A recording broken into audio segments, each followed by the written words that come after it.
We're going to go ahead and call this meeting to order. Dr. Thomason, you want to start with roll call? Yes, President Reese, members of the board, please let the record show that we have 4 board members here tonight. Mr. Thornock is caught in traffic and he hopes to make it here by the end of the meeting. So we do have 4 board members present tonight. Thank you. We're going to go ahead and have a moment of silence followed by the Pledge of Allegiance.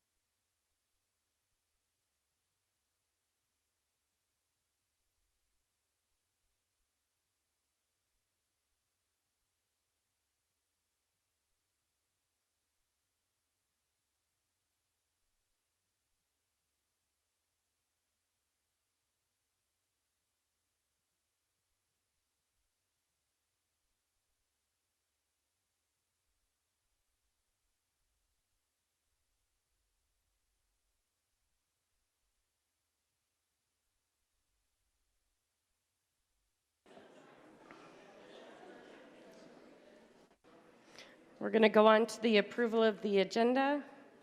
I move that we approve the agenda. Support. Any questions or comments regarding the agenda? All those in favor? Aye. Aye. Motion carries 4-0. We're going to go on to the superintendent's report. Dr. Thomason? President Reese, members of the board, we have a lot of exciting presentations here tonight. So at this time, I'd like to turn it over to Michelle Reese to get us started on a lot of our awards and presentations. Thank you, Dr. Thomason. President Reese, board members, cabinet members, and our wonderful community, thank you all so much for coming out and joining us this evening. As Dr. Thomason said, we have a lot of awards and some very exciting news to share. So I'd first like to bring up Higley High Principal Nancy Diab.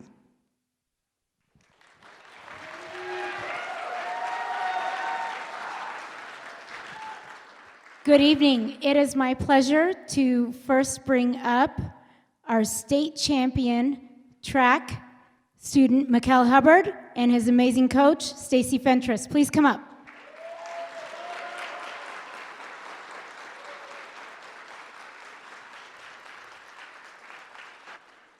So this young man, who's a senior and leaving us and going to be continuing on with his football career, is also a 2-sport athlete and is an amazing track star. So this year, he high jumped 6 feet, 10 inches. Can you believe that? State record. Nice job.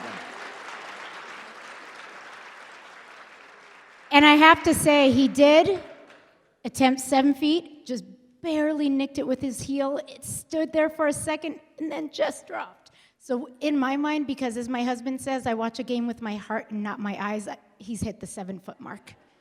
So thank you so much. Congratulations, and we're so proud of you and your next year endeavors also. Thank you, Coach. Yes. Got to take a quick picture. Come on over.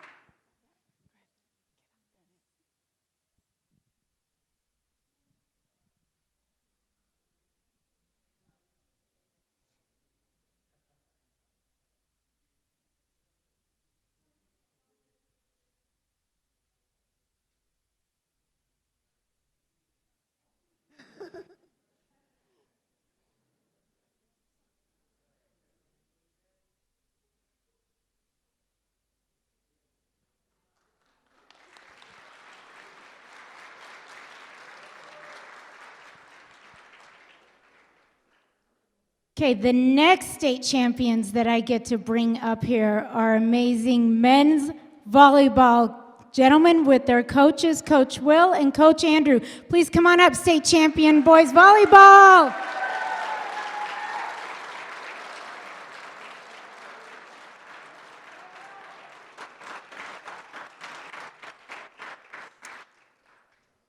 This team has been so much fun to watch throughout the season. And this last game, we had a packed house. It was unbelievable. AIA security actually came over and told us that they were not allowing any more people in the gym because we hit fire code. That's how many people we had in this gym to support these wonderful gentlemen. And they kept it going, and they fought so hard and ultimately brought home the championship. So thank you, gentlemen. There is one missing here, Kai Heaton. He got Region Player of the Year, so he had to be at a photo shoot this evening. Yes. Coach, would you like to say a few words? No? Oh, my gosh. What was a lot of fun was I got to, seniors, raise your hands. Hang out with these gentlemen this morning as they designed their state championship rings. How much fun is that? So thank you, gentlemen. You worked hard, and you brought it home. Great job.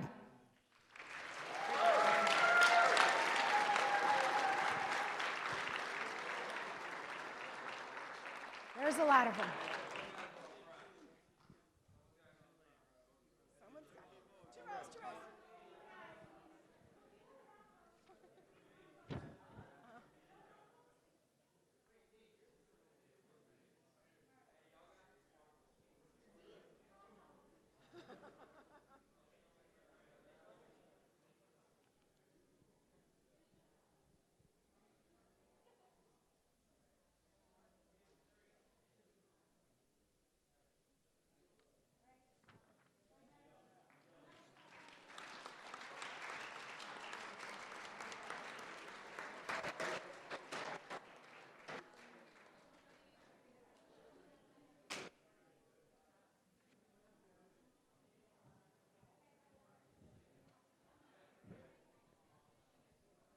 Tonight, we also get to recognize some wonderful teachers who are going on to retire.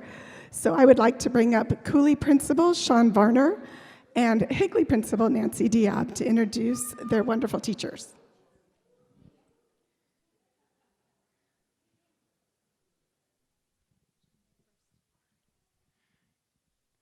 Good evening, President Reese, members of the board, Dr. Thomason, cabinet. First, I would like to bring up Mrs. Sally Chalfin, who is going to be retiring in, how many days is it, Sally? Is it 5 days, 6 days, something like that? She might not admit it, but she has a countdown on her phone. I saw it yesterday in a meeting. Sally has devoted her entire career to education, and in the 2 years I've been at Cooley, Sally has done an amazing job. She's done an amazing job not only with her own students, she connects with her students. Her students absolutely love her as much as she loves them and as much as she loves the job. We're definitely going to miss her. She also does an amazing job with our staff. She gets along, not only gets along, but she helps mentor our younger teachers.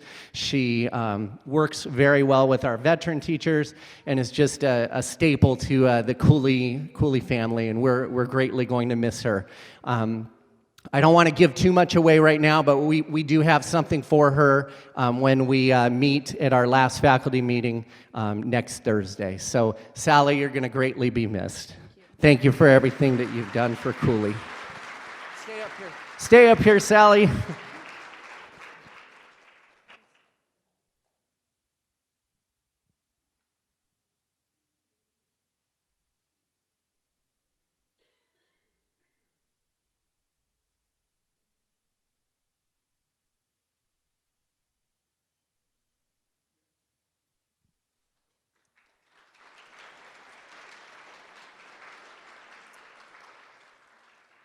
And we do have 2 retirees from Higley High School. It's a little bittersweet. So if I could have Mr. Bob Frederick and Kim Tomzak, please come on up.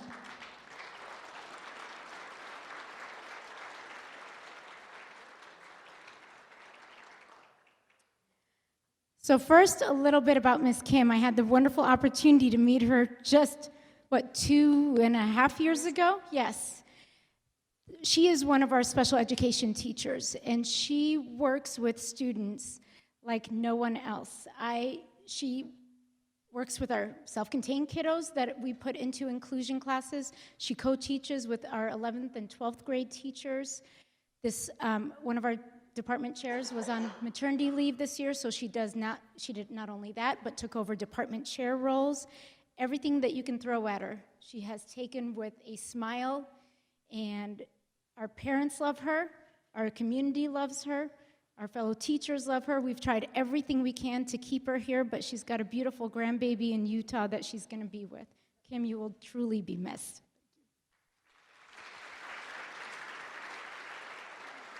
Well, you have to stay up here. You have to stay up here. I will. Okay. And then this fabulous young man is Mr. Bob Frederick. He is one of our engineering teachers. This is his second career, so it's technically his second retirement. He was an engineer prior to this, founded 25 years. Wanted to go back and give to the community and became a teacher. He built our STEM Ahead program at Higley High School. He built our robotics team, which went to state this year again for the second year in a row. And he also started our Girls Who Code Club. So we are so proud of Mr. Frederick. Again, I tried to twist his arm to keep him a little bit longer. Yes, but he has a beautiful home he's moving up to in Payson, Christopher Creek. So he's going to get out of the heat and be up there, but we're going to miss him truly. And they both know that they still have homes with us here at Higley, and they will forever be a part of our Higley family. Thank you both for all you do.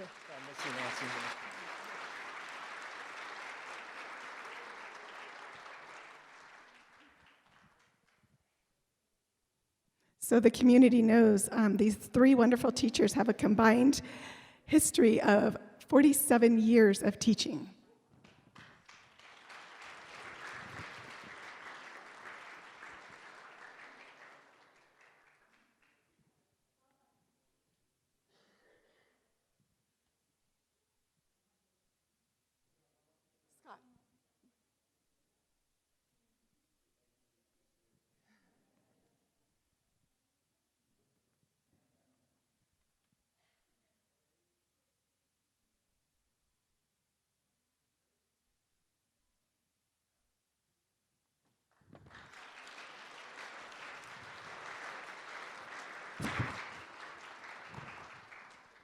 Tonight we get to celebrate 2 more points of pride with our community. I'd like to bring up Coronado Principal Michaela Swan.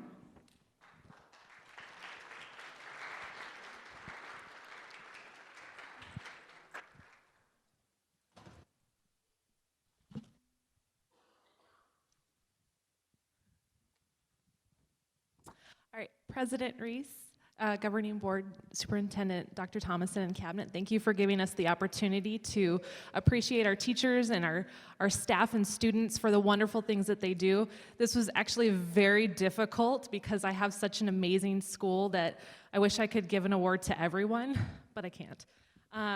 So I would first like to recognize Miss Sarah Kirchhoff.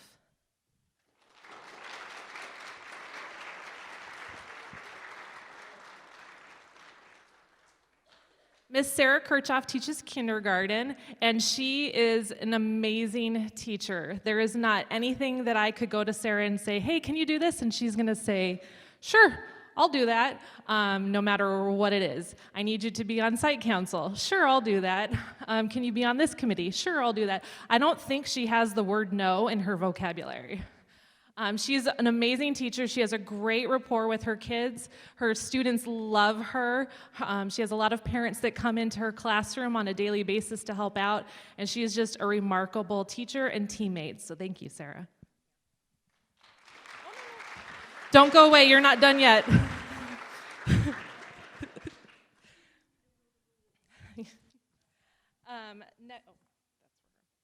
Next up, I would like to bring up Michelle Bruns.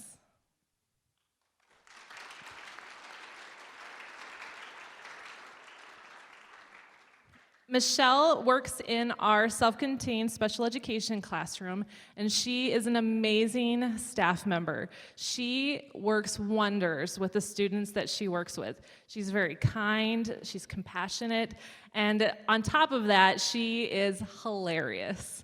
She is constantly having us laugh.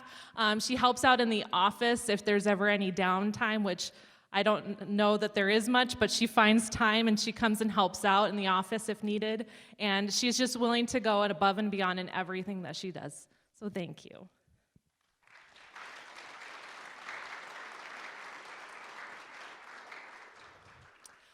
This next group that's coming up, they're kind of a trio. I can't thank one without thanking all of them. So if I could have Mr. Lilienthal and his therapy dog team to come up front.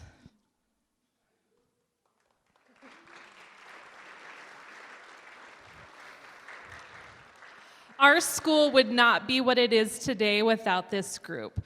Mr. Lilienthal comes in every week. He brings us treats, and they are delicious. But he also brings these two little guys to our school. Last year, they came up to me and asked about if they could bring their therapy dog program to my school. I had done some research, and I found that therapy dogs actually do a lot for student discipline and improving behavior. This year, we've had students that used to come to the office a lot. They don't come at all. They earn time to work with our therapy dogs. Students who aren't comfortable reading will read to our therapy dogs. They are a great source of support for our students and our staff. We do enjoy having them here at our school every week. They come on Wednesdays. Sometimes they come twice. But thank you for all that you do. We do appreciate you and your program.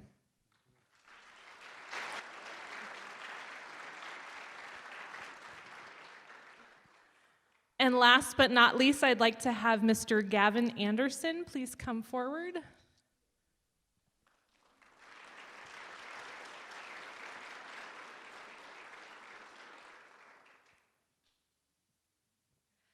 Gavin is a 5th grade student at our school, and he is an amazing student. He is so kind and compassionate to other students. He will reach out to students that maybe don't have a lot of friends or aren't able to go out of their shell, and so he comes up to them and will bring them into the group. We'll have them be partners with him, and he just goes above and beyond, making sure that every student feels welcome, and that's really amazing for a 5th grader. So I can't wait to see what he does next year as a 6th grader. So thank you very much. Oh, wait. And before you guys sit back down, I'd like for you to introduce who you have with you today. My parents and my brother.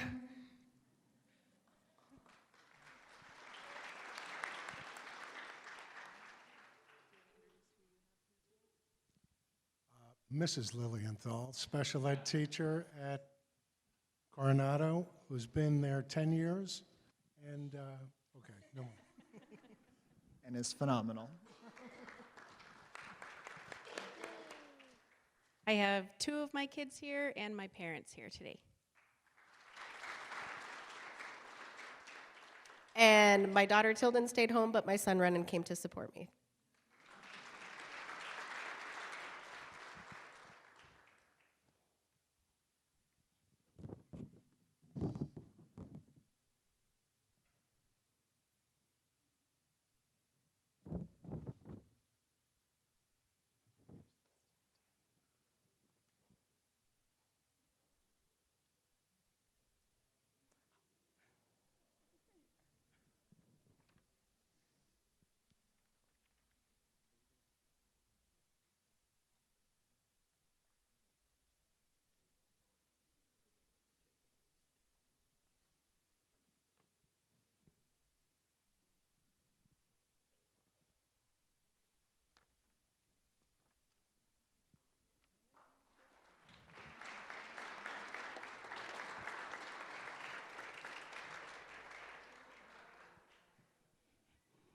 Thank you, Coronado.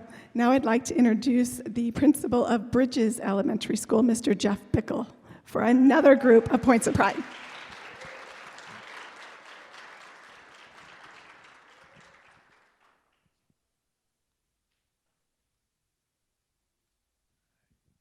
President Reese, members of the board, Superintendent Thomason, and Cabinet, thank you for having us tonight.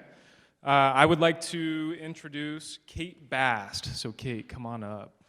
Kate is our classified support staff member, point of pride.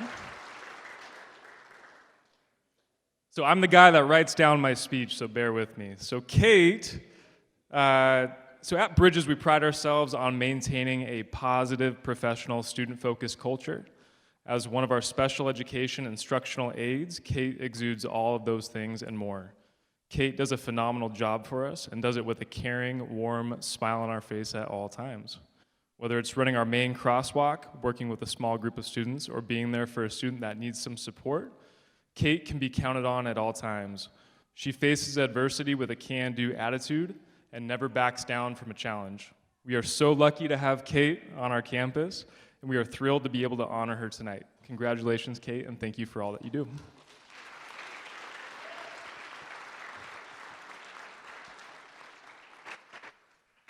Next, I would like to introduce Aaron Troxel. This is our Parent Volunteer of the Year.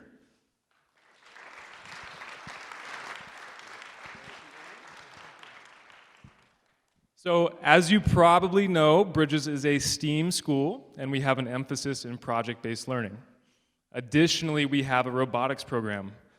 Aaron is a mechanical engineer, so naturally we tapped into that a little bit. Aaron is a mechanical engineer that decided to give up almost every morning, every week this school year to work with students in our Maker's Place on engineering design projects. Aaron is a mechanical engineer that decided to essentially take over our robotics program, run practices, and lead our team during all-day robotics events on Saturdays.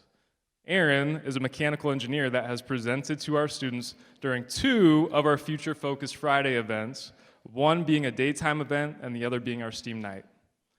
Aaron is a mechanical engineer that has dedicated countless hours to Bridges Elementary School. Aaron is a tremendous person with a passion for his craft that also wants to make a positive impact in this world through working with our students, and he happens to be our Volunteer of the Year. We cannot thank Aaron enough for all the hard work he's put into Bridges this year. Bridges wouldn't be Bridges without you. Thank you.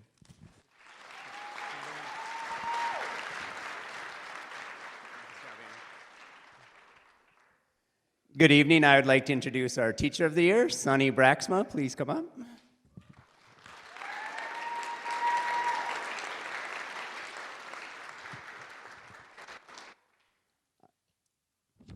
Sunny is a 6th grade teacher at Bridges. When I think of a teacher who goes above and beyond for her students in school, Sunny definitely comes to my mind immediately.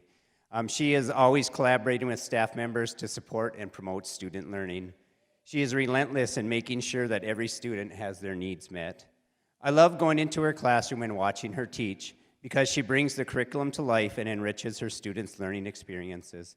Sunny has led Bridges in the Student Council this year. She's been a leader with our Chief Science Officers, and she also was one of our soccer coaches. So she definitely does a lot outside of her classroom as well.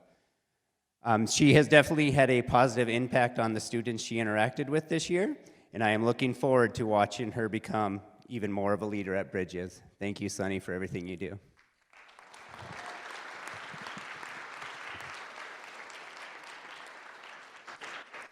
And our Student of the Year is Julia Carvajal. Please come on up.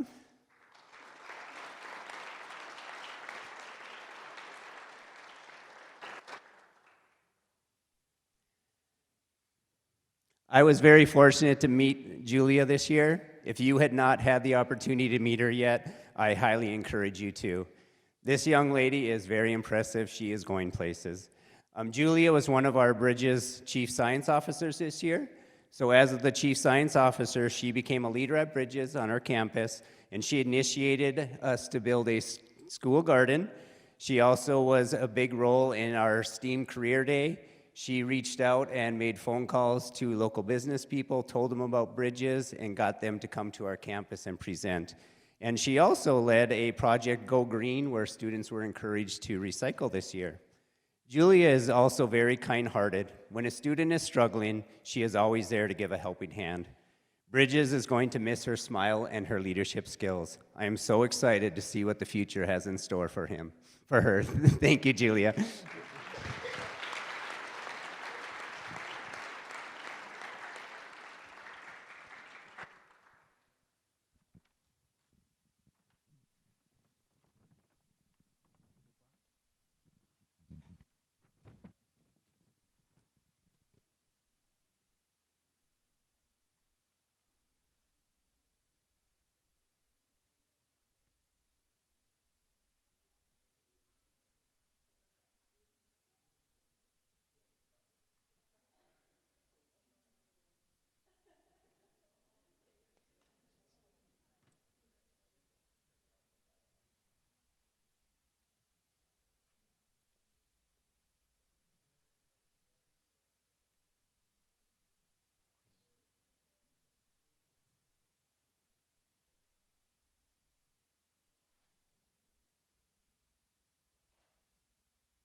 Mr. Bickle?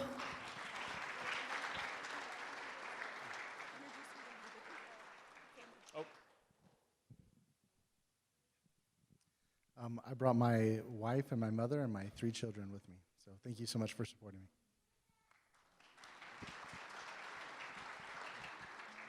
Okay, I brought my wonderful, supportive husband, Robert, and my 2 beautiful daughters, Brittany and Brianna.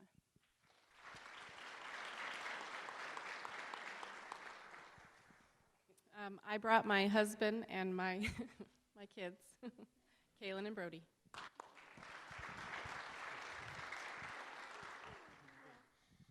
I brought my family, and yeah.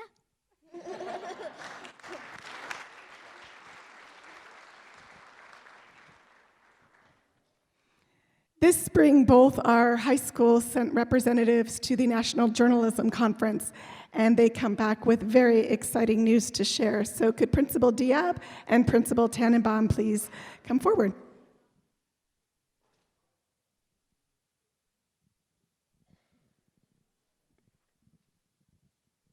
Good evening, Madam President, members of the board, Dr. Thomason, community. Ms. Diab and I have the opportunity to bring up some of our amazing teachers and our amazing students to discuss a little bit about all of their accomplishments. Extremely proud of them, extremely proud of what they've been able to do, not just in our own state, but after a large competition in San Francisco. Mr. Karcher, you want to come on up with your students? And Mr. Nuttall, if you could bring up your fabulous students.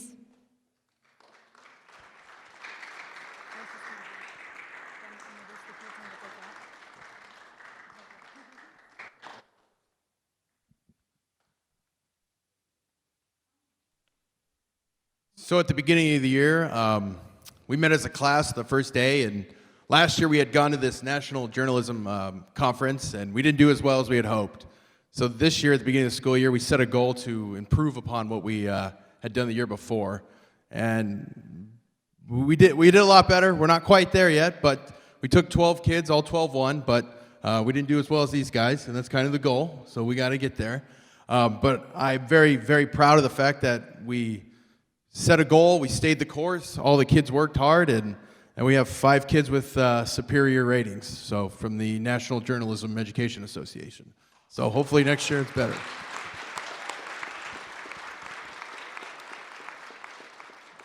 I'm Dave Nuttall. I'm the TV and film production teacher at Higley High School. I just want to say first that I'm really proud of Mr. Karcher and his students.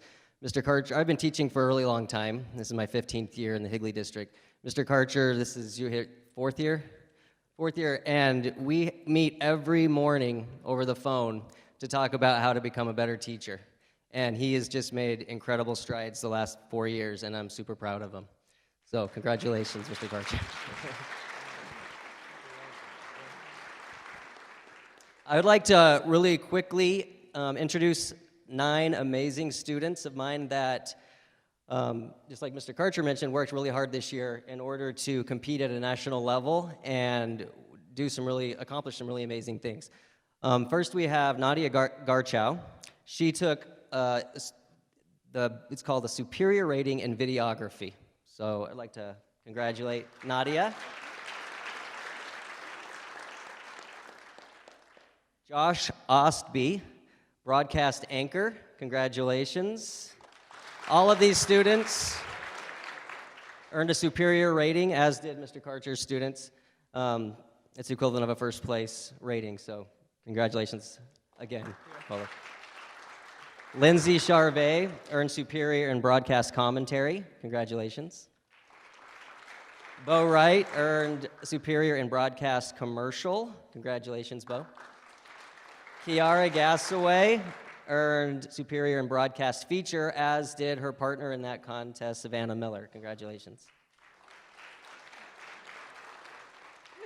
Thomas Parker and Jonah Villegas were partners in the short documentary category and have an amazing handshake to show for it. Congratulations. Is that everyone? I think that's everyone. I'll introduce my kids real quick. Sorry. This is Lauren Begay. She won superior in videography. This is Joriel Kira. He won Superior in Broadcast Feature. This is Jake Bailey and Stuart Delaney. They won Superior in Broadcast News Story. This is David Yang, and he won Superior in Commercial and PSA.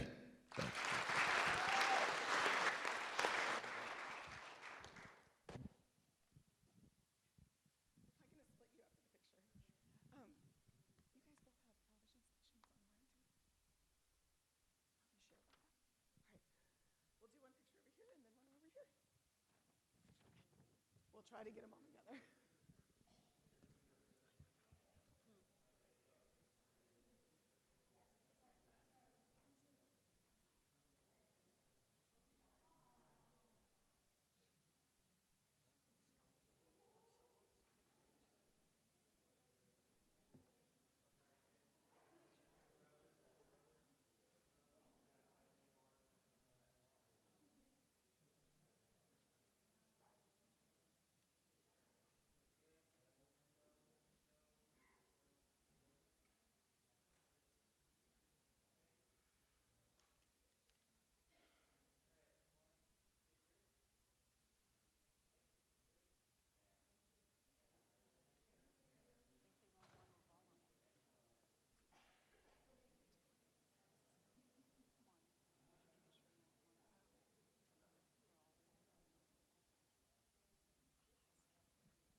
We have several more state champions to recognize this evening, and now I'll turn the microphone over to Mr. Tannenbaum.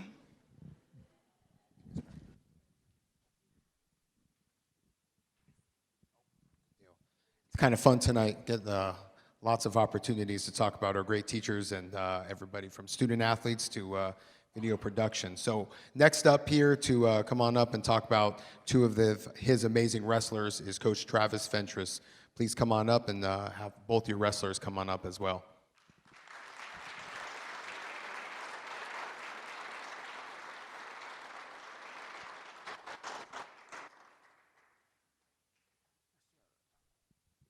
I have Nate Smith and Shondell Hawkins.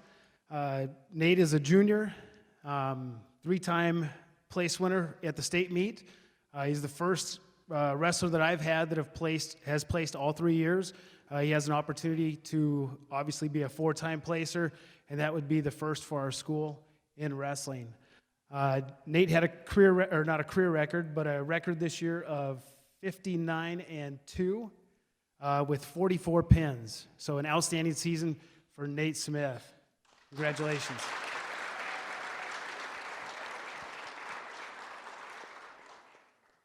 Next, I have Shondell Hawkins. Shondell is a senior, finished his career with a career record of 173 wins with only 34 losses. He had a season record this year of 60 wins with only 4 losses. Outstanding job, Shondell.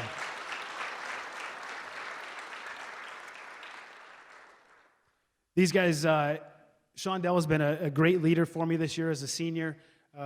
He's going to be missed dearly. So I'm kind of hoping to turn the reins over to Nate Smith this year as Nate's a junior, will be a senior, and hopefully he takes over in the footsteps of Shondell and leads our team to even a higher place at the state tournament this year. Congratulations, both of you guys.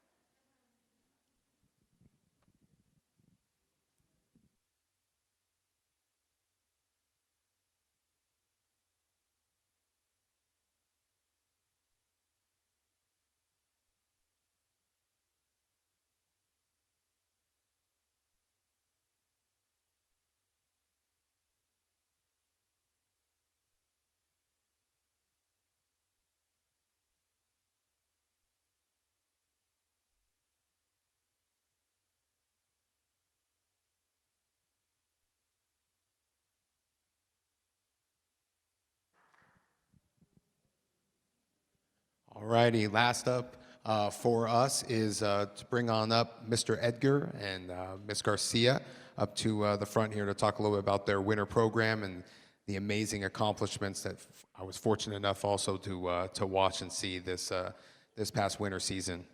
Mr. Edgar. Thank you.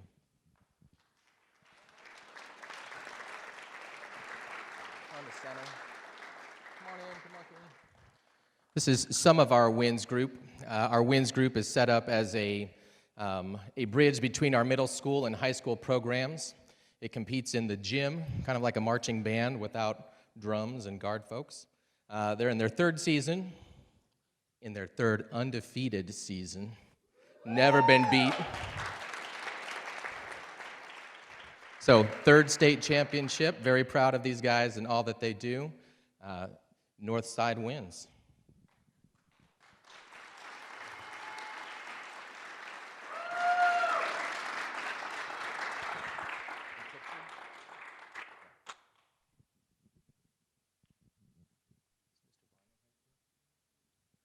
Mr. Varner, are you here too?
Mr. Edgar.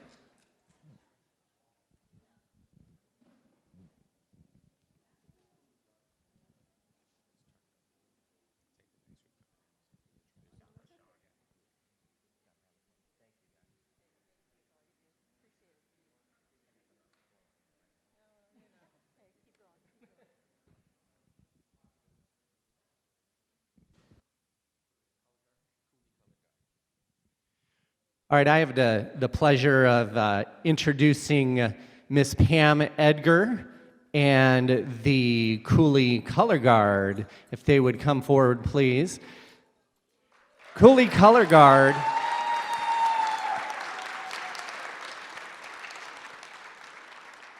So I don't want to steal too much of Miss Edgar's thunder here, but before I turn the microphone over to her, our Color Guard they are state champions again.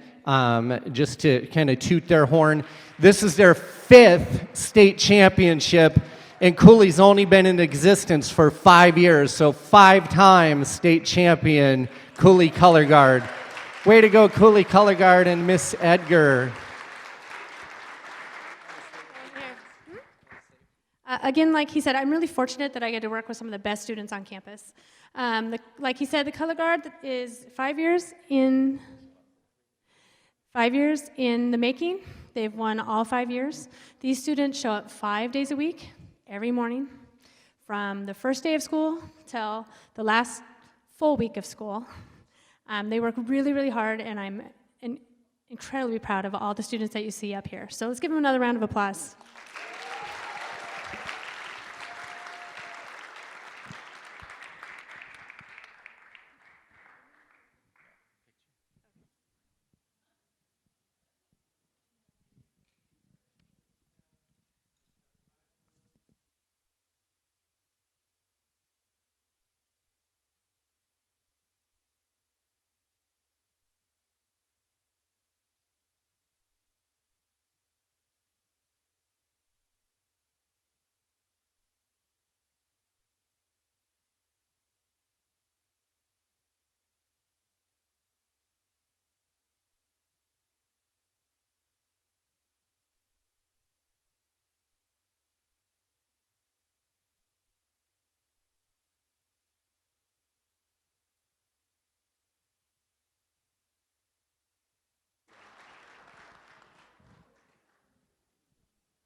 I got Mr. Edgar. One thing I'll say about all of the winter programs between Cooley, this is the next group, our Red Guard, and Mr. Edgar will kind of talk a little bit about their accomplishments, but one of the amazing pieces are our programs between our band program and our winter program. They don't stop working. It's just nonstop the amount of time and energy that they put in between early mornings and late nights. I'll be leaving some certain athletic events or certain meetings that you have late at night, and if it's 8:30, 8:45 at night, they're still out. And at this time with the Winter Guard, they'll be in the parking lot working different routines. They'll be in the gym. They'll be in the cafeteria. The countless hours of time and energy that they've put in, and of course that's part of the reasons why they've been so successful. But really, we're just really proud. I know I speak for Mr. Varner as well, just the amount of time and energy that they put in and how proud we are of them and their accomplishments. So talk a little bit more about the season. Back over to Mr. Edgar.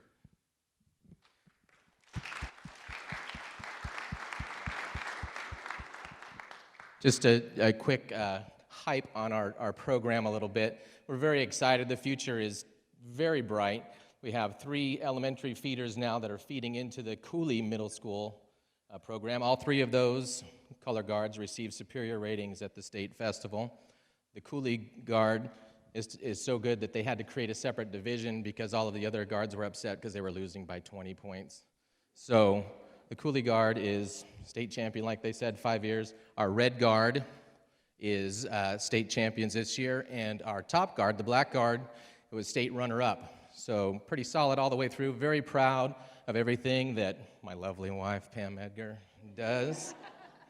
And very excited for the future and very proud of these young folks for all the work they put in and effort. So thank you. Great job.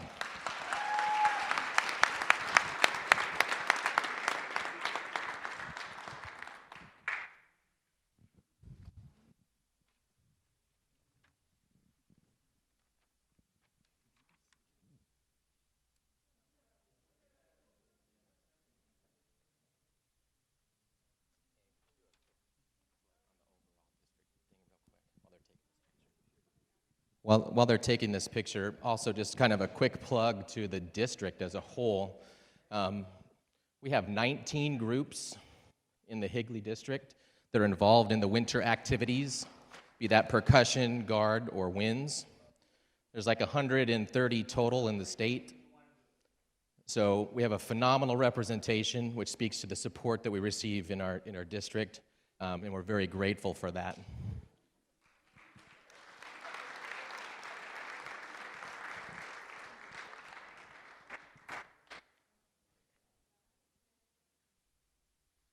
Congratulations to all the color guards. We have an exciting growing program in the Higley Unified School District, and I'm going to introduce Principal John Dolan to share a little bit about it.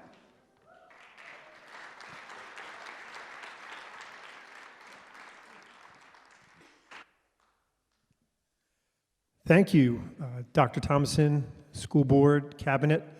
I want to talk to you guys about our robotics program at Sossman. Mr. Burke, come on up here.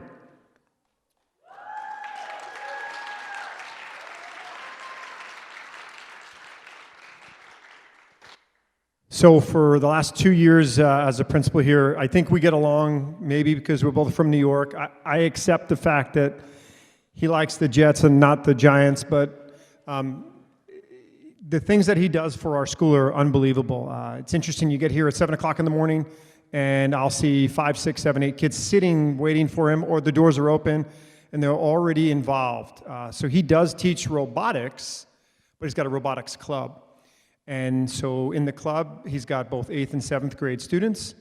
And when you see the things that these kids can do, it's absolutely amazing. So I'm going to stop for a second, and any student or parent that is here with their child from that robotics program, come on up.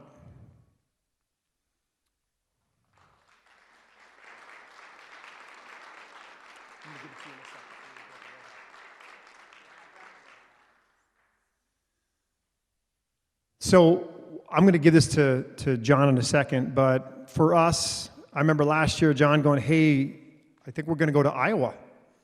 And it was a national competition.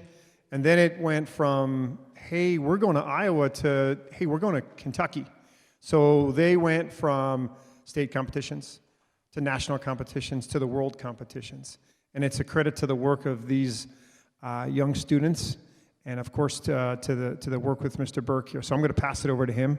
But congratulations to all of you guys and all your efforts and things that have occurred so far. Thank you, John. So John alluded to the effort that these guys put in, but I just want to preface that by saying that these guys were at school Monday through Friday, before school, probably about 7:15 till doors opening, after school many days, and then weekends they're calling me up, Mr. Burke, can we go to class because we got a tournament the following week, we got to work on something. I'm like, okay.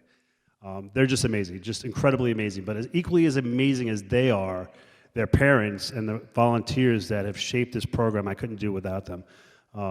We got some amazing volunteers, and they even this year volunteered to help volunteers throughout the school district.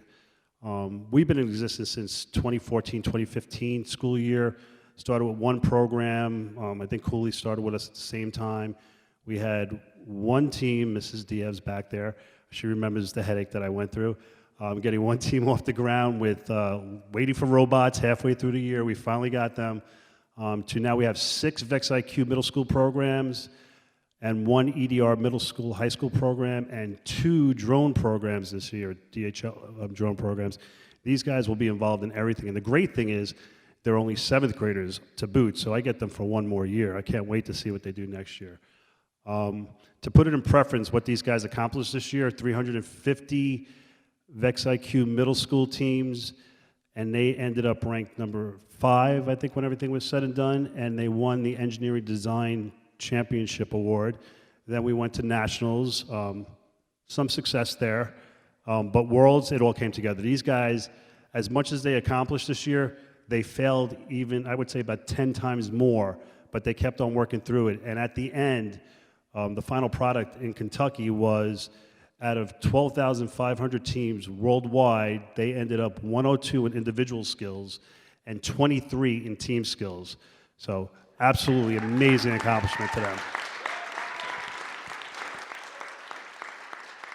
So I would like to introduce to you guys from right to left, Carter Shaddy, Jaron Johnson, Ethan Morgan, and Isaac Mortensen. I always messed that up. I apologize. They are absolutely amazing, guys. One more round of applause for them.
President Reese, members of the board, as we come to the end of our school year, I want to remind everybody that we have the Higley High School graduation performance at Wells Fargo Arena at 9:30 a.m. on Thursday, May 24th, followed shortly after that by the Williamsfield High School graduation program, still on the same day at 2:30.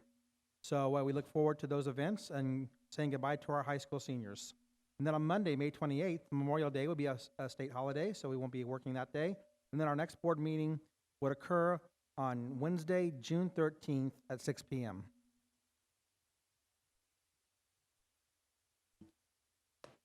All right, thank you. That's a lot of awards. Wow. Good things happening. All right, we're going to go on to board comments. Does anyone have board comments? President Reese. Mrs. Kaler? It's been a busy time of year, which we said last time as well. I know I've seen a lot of different events, but I wanted to highlight one. Recently, I attended the Best Buddy Talent Show over at Higley High, and if you've never had a chance to go, I highly suggest you take a minute, an hour of your time. They are the top chapter in our state, our Best Buddies over at Higley High, and I just wanted to say hats off to Mrs. Wittenberg. She runs an amazing program over there, so I just wanted to highlight that one along with all the other dance and plays and what else did we do? Oh, Williamsfield Senior Awards last night, more awards tomorrow night. It's just nonstop right now, so.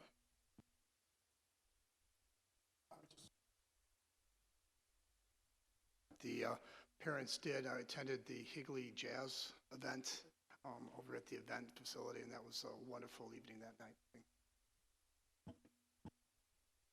Very nice. Like Mrs. Kaler said, tons of events going on. Board members trying to split their time, so we try and make as many as we can and at least try and have a board member presence. So lots of end of the year ceremonies and recognitions. All right, we're going to go on to request to speak to the governing board. All right, if anyone does have a request to speak to the governing board, you can go ahead and put it in. I do have requests to speak prior to a vote on an item, and we'll allow you to speak at that time. But if anyone has general comments, you can do so by filling out a form and giving it to Mrs. Reach. And we will go on to our consent agenda. I move that we approve the consent agenda items 6.2 through 6.13 with the removal of numbers 3 and 4 from item 6.6 and ask that that travel request for staff be rescheduled to June 13th. Second.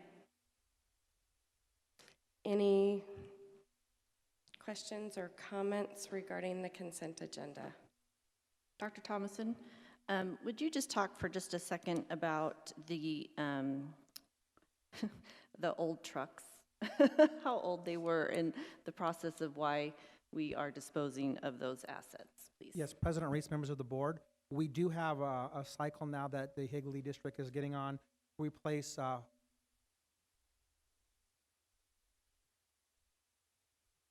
Can you hear me now? There we go. Okay, President Reese, members of the board, we do have a cycle that we've put the district on to replace 4 of our operational vehicles per year.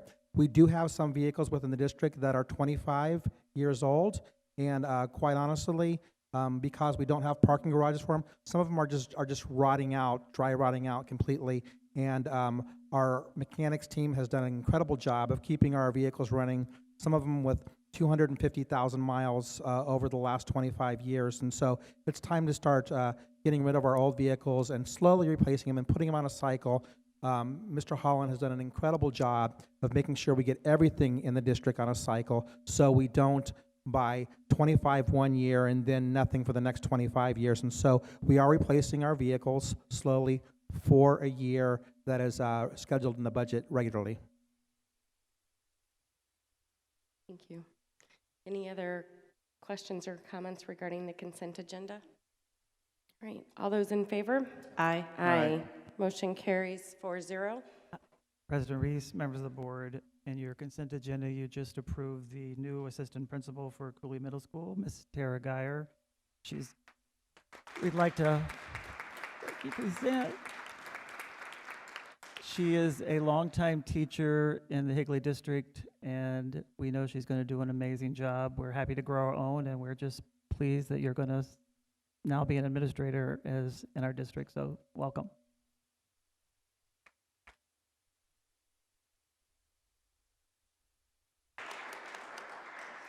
Mrs. Geyer, do you want to stand up and introduce who you brought with us, or with you? I know you have your teacher voice.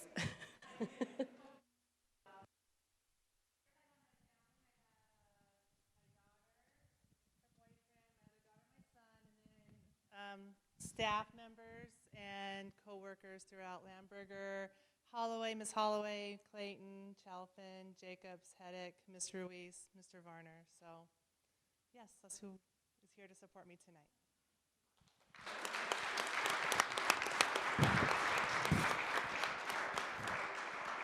Congratulations. All right, we will go on to our action and information items. 8.1 is our monthly governing financial report for April. Does anyone have any questions for Mr. Holland? We so appreciate you putting that together for us. All right, then we'll go on to 8.2, the Higley Unified School District Foreign Exchange Program. Dr. Mallerwein.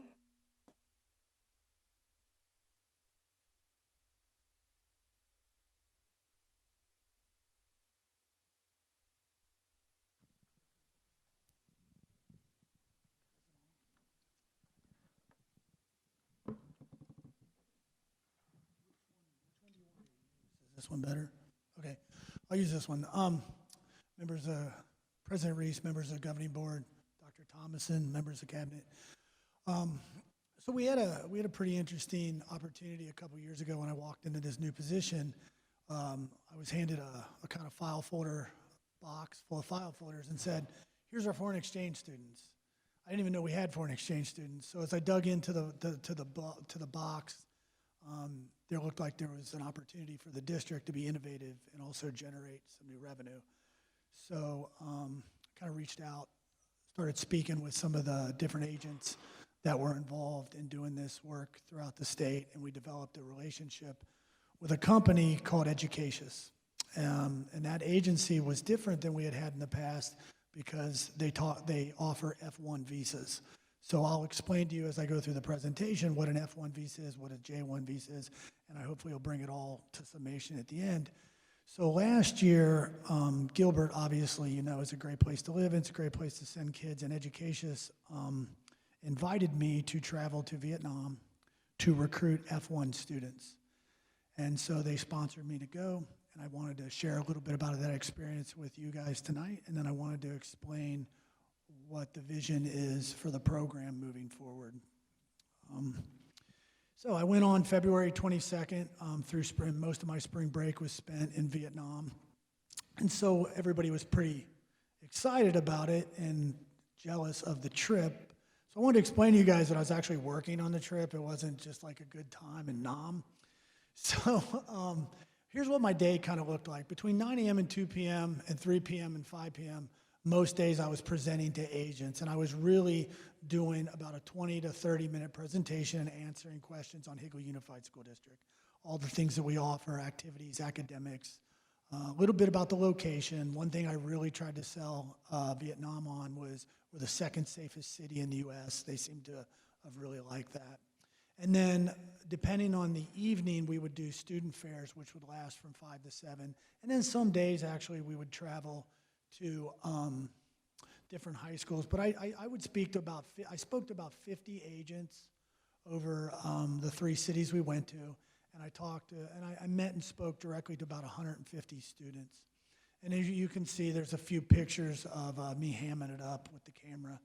And the one on the right, or to your right, is agents. And the one to the left, I guess it's agents as well. So that was what really my day would look like. And then I would go to student fairs. I would visit 2 separate high schools in each city along the way. It was very, very educational because I got to see what education looked like in those countries. I got to look at the facilities. And, you know, I already knew this. I had lived in Japan for a while and taught in Japan for a while, but I already knew that, you know, the luxuries that our kids have to offer. But looking and seeing the facilities in Vietnam, we really offer quite a luxurious opportunity for students to be educated in our country. So, not to belabor my trip, that's what my trip kind of looked like. We're hoping to generate from that about 6 to maybe 12 additional Vietnamese students this year. And what we're hoping to long-term is to cap countries. For example, we don't want to have 40 Vietnamese students in our schools. We want to have 10. And we want to have 10 German students. We want to have maybe 5 Japanese students to bring more of a world effect, a mixing pot of different students. And I'll talk about why I see this, and Cabinet has seen this as a little bit of a benefit to our students. So as we move in, what are the benefits? Well, we want to inspire our students to search out ways to better understand the world. I think that sometimes Gilbert can be considered a little bit of a bubble. This kind of opens up some of that. Our students will develop a better global understanding from bringing in some foreign exchange students from around the world, and just have a better cultural understanding of what the cultural diversity looks like from Southeast Asia to South America to Europe. I think it's important for our students to see that. We also want to encourage and create avenues for more global encouragement for our students. I mean, the world is kind of opening up. Students have pen pals. I mean, Dr. Schoenberg's student has a tutor from Korea. His child has a tutor from Korea that he interacts with via the internet, and his child not only is learning Mandarin but Korean, and that just shows you the opportunities that are available when a student has interest. Better identify the emerging world around us, prepare our students to be more active members of a global community. I spoke to Mr. Witovich about this, and I know this has been a concern, is that we want to create more of a productive global citizens, and this is an opportunity to expose our students to different cultures, different diversity, and have more of a global connection. So those are some of the really qualitative benefits that this program brings in. One of the things that I'm doing in regards to our relationship with education, so I'll talk a little bit about that, is they want me to write a blog, and they're translating my blog in multiple languages, and then it's being posted in their publications. And the first blog I wrote was on EQ and IQ. And I think this is an opportunity to increase the emotional intelligence and the EQ of our students to be able to have empathy and communicate with a diverse population. So right now, let me show you a little bit about the diversity that exists in our schools this year. We have students from Brazil, Sweden, Norway, the Netherlands, Germany, Italy, South Korea, Japan, Vietnam, and Thailand. Germany is only represented with 1 student, and I'll talk a little bit about Germany in a little bit. And then Vietnam had 2 students this year, and those are really the 2 emerging markets that are placing students in public schools. So here's a little bit of the history of our foreign exchange program in the district. You can see that we've had one in the past, and it's mostly been what's considered a J1 visa student. So if you look at I'm colorblind, but I believe it's gray, and I believe the other one's green and then blue, so that's how I'm going to refer to those. If they're different colors than that, don't make fun of my disability, please. Our free J1s is sort of something that we do, and we offer free placement. J1 visas don't really pick their placement. They join agencies, they get cleared, and then they're placed according to where they can kind of place students. And what they kind of do is they gobble up the free spots, and then once all the free spots are over, they'll place a student in a desirable place, and that would be the paid. And as you can see, the J1s have started to decline since my data went back to 2015, but if you look at 2016, 2017, and then this year, the paid number is dropping, and next year we only have 1 paid J1 visa coming in. So that has been a bit of a concern. Now, the difference between J1 and F1 visas can come here for multiple years. Now, in public schools, they can only stay for 1 year. However, they get to choose their location. So if they see a very desirable location and they want to come to Higley, they can pick Higley, and then the agency they work for will work to place them in Higley. Hence the value of recruiting and showing them what we can offer and why we are desirable. So if you look at what I have is really projected numbers for 18, 19, and then so on. And those projected numbers are from, if you can look at the growth from between 16 and 17 and 17, 18, we didn't even actively recruit. This was just me building a relationship with Educatius and having phone calls with Melanie and talking with her. And then we actually did one tour. I did one tour of some Japanese students on Higley High, and we ended up placing 5. So it really, that number has grown because of just building a relationship with this company. And as you look, as we move forward, we think that realistically, we think we could probably be over 50 students in 3 years, but I think we're looking at that as kind of a goal, and we'll talk about if that number is increasing, what does that look like, and what does that stress look like on our system. But right now, after speaking with Mr. Tannenbaum and Ms. Diab, they're very excited about the opportunity and that they can manage that number. As we move forward, how do our high schools really benefit? How have they benefited from that? Well, so the J1 visas bring in a certain amount of money. It's about $5,500. And our F1 visas bring in about $6,570, which, as you know, recently from the state funding, that's more than the state is funding us for those kids. That money can be put into a fund that has a little more flexibility than some of the other money. So what we've done as part of some of our strategic goal is try to create a well-maintained environment. So I thought I would show you guys a little bit of the way the money was spent. And obviously the money goes through the proper channels, and really I let the high school principals make some requests. We're trying to do things to benefit their schools. So we were able to do some beautification things. We put wraps on the front of the schools. This was Higley High. This is what Williamsfield has looked like. That rock there was a big area that that wasn't covered. It was just sort of a mud puddle. We put some rock in there, and we were able to wrap the doors of the gym at Higley, or at Williamsfield, as well as the Higley. And then all that rock that went in front of Higley High, we put $20,000 of rock in around Higley High. I mean, that's one of our most visible campuses between Pecos and Wrecker. You get a lot of traffic by there. It's important for us when we look at the competitive schools around us that we have some curve appeal. So all that brand new rock came out of the foreign exchange budget, and it was like 20,000 and some odd dollars of rock. We also did some things in the new building at Williamsfield. This was a kind of an issue where kids would walk by and be able to look in this classroom. This is a classroom, and so the teacher had butcher paper up on the wall. We just put how many millions of dollars into a building.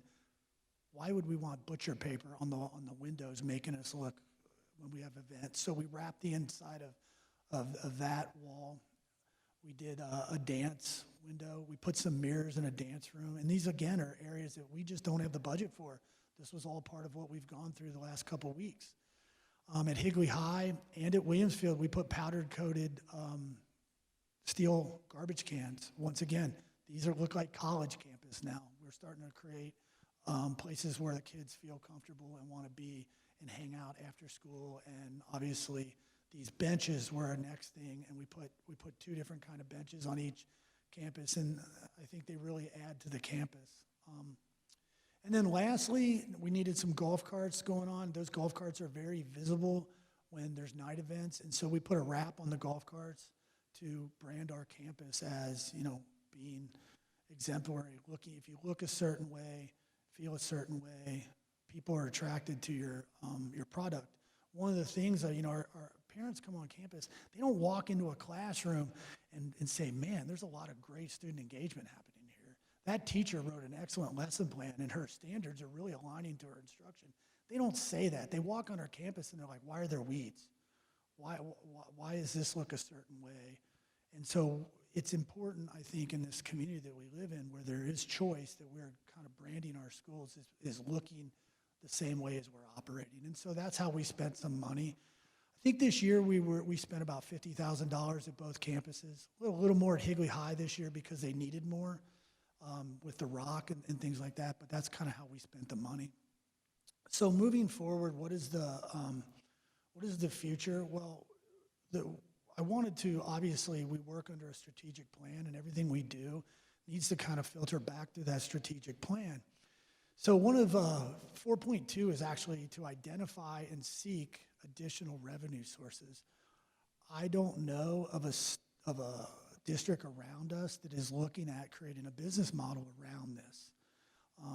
When my assistant Rebecca was here, she's right here. Her and I did a lot of research on what is going on in other school districts and what is happening, and they don't have the number of kids we have, and they're not actively looking to place kids. It's almost like an afterthought. We have had foreign exchange students here for years, but it's been a bit of an afterthought. Well, it aligns right there to how can we identify some additional revenue sources, and how can we bring money in to do things for our campuses and our students that we can't do. Another thing that we spent some money on, for example, was Williamsfield was going to St. Mary's Food Bank, and they needed some additional funding for the busing. Well, it was only $600. There's a nice pot of money there. We can pay for that. We can send kids off to do community service and things like that, and we'll be doing the same type of things for Higley High as well. And then the second one I thought it aligned really nicely to was obviously 4.3, we want to ensure that the districts are safe and secure, but also well-maintained. And some of these beautification things, I think, put a nice exclamation point on what our schools are doing on the inside. We want them to look that way on the outside. So who are we partnering with? And then I have some time, I'll answer any questions you may have. Well, so far, these have been the agencies that have placed students here. And as you can see, the first three agencies, EF, Ocean, and World Heritage, are only placing J students here. And they usually are only placing, they'll call and say, do you have any more free spots? No, we're out of free spots. Okay, we'll call you back. And then they call around and they try and find the other free spots before they place here. Educationist is a company now that has, we don't offer free spots for F1, so every student they place here, they pay. And those are the four that we've worked with. So as I'm learning more about this, and I'm looking at this more as a business building venture, and a little bit of way to bring in some revenue, it makes sense that why work with one company when we can start soliciting to work with other companies. So right now, we're in communication with 3 other foreign exchange companies to see, okay, what students do you have available, build a relationship, and that way we can make sure that in 3 years or sooner, we can reach our goal of 50 students. One of the companies, International Cultural Exchange, it's kind of exciting because they offer middle school. So one thing we are aware of, we're aware of our low enrollment at Cooley. That's an opportunity to maybe place some middle school students there to supplement some of our low enrollment. It's also an opportunity to supplement some of our enrollment issues if that becomes to be a bigger issue at our high schools. So I think it adds a lot of benefit. It seems to be a pretty kind of no-brainer thing to tap into, to be honest with you. So what does the money look like? About 5,500, 6570 J1, F1s. We do get some J1s, we don't get a lot of them. F1 is really where we're targeting and the kind of students we want to get, because they go through a little more rigorous process through their visa, but they also bring in more money. So what does this look like? If we bring in 30 students, it's about almost $200,000 annually, and 50 students, our goal is going to bring in about 328. That's kind of what we're looking at, is bringing a revenue source. What's really nice about that is the plan would be if we put $50,000 or $75,000 back into our high schools in areas of need, whatever that area would be, academics, activities, beautification, teacher appreciation, a lot of the stuff where our funds run out, we don't have opportunities, that's a nice bit of money for the principals to do things at our campus to make their students feel special and supported. And then the idea is that depending on how much we bring in, we can roll over between 100 and 150 every year. So that gives us about a $500,000 pot sitting there at the end of 3 years for bigger projects, things that we need to purchase, whether that's, like I said, activities, athletics, band equipment, science equipment, whatever it may be, we can use this pot of money for. And so what's the cost to run the program? Doesn't really cost a whole lot. We hired one admin assistant, and to be quite honest with you, Ed Services only had one, so it's nice that we have two now. It's a very big department. We have a lot of people moving in and out of that department and a lot of work to be done. And not only does the admin assistant hired, it's been paid out of this account, she supports Ed Services, directly supports the schools, and then handles most, if not all, the paperwork. Kind of all the paperwork. I do a little bit of signatures for the program for foreign exchange. And then the last thing is the recruitment costs. I've kind of brought to the board tonight, I know you guys are looking at that, some recruitment costs, because if we're going to maintain the F1, we need to have a presence. We know that Vietnam is an emerging market. That's why I was there. The other emerging market that's out there is Germany. Germany places 76% of its foreign exchange students in public schools, and there's 0 public schools recruiting in Germany right now. So I was very lucky on my trip, and let me just wrap up and I'll let you guys ask any questions you may have. I was very lucky on my trip because Vietnam is a new area they're tapping into. They had their representative from Europe there, their representative for Southeast Asia there, and I got to build a little bit of a relationship with these two, I guess, upper level managers of education and placements. They kind of manage all the agents.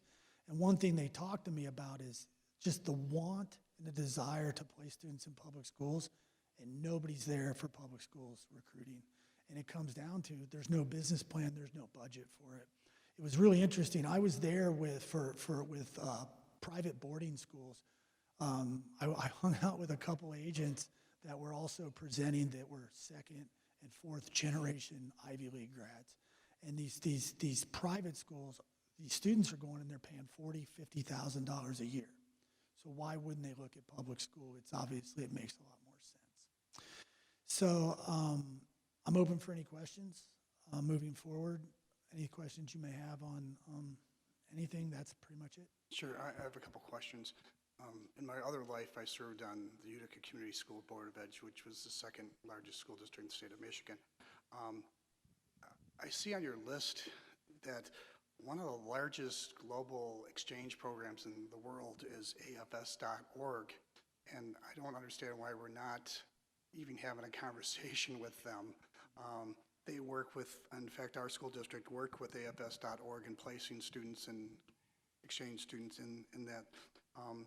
They're tied in with the Bureau of Education and Cultural through the Department of State. And the other thing is, I went to their website today. I went to the AFS.org, and it says placing students if you want to host students. I typed in our zip code.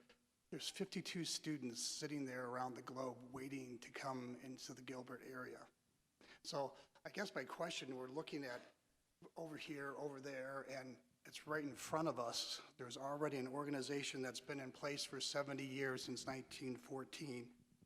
They have students waiting there right now at their website to come here, global students. And I see this list of all these other companies that have, maybe this has been around since 1990 or whatever, but this is a trusted on the global scene in reference with the State Department. And I'm kind of nervous as to why we're not utilizing that, and we're reinventing the wheel, going to Vietnam and going to here when there's already this program in place that school districts around the country.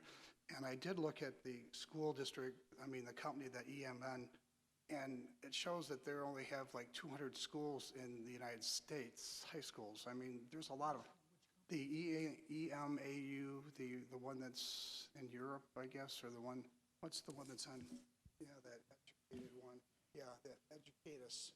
And I saw that they only have 200 high schools in this country. So okay, so they only have 200 high schools in this country, and we're going to gravitate towards them when there's this other global that's been around for 70 years, and we're not even having a conversation with them. So, and the other thing on this program, it's great, but it's only great we're putting a lot of things on our community. I mean, when you want to bring 50 students over here, you have to have 50 host families, and that's a lot to ask of these host families. They have to pay for everything for these students, and that's a lot. And I always seem to hear at the end, when the school year starts, hey, we need to place this student from here, we need to place this student from here. So we're having some real placement issues just with the small program that we have. So if we're looking at to bring this in town, there needs to be a plan in place here, because this is going to be huge, and we're kind of not doing what we need to do just with what we've got. So,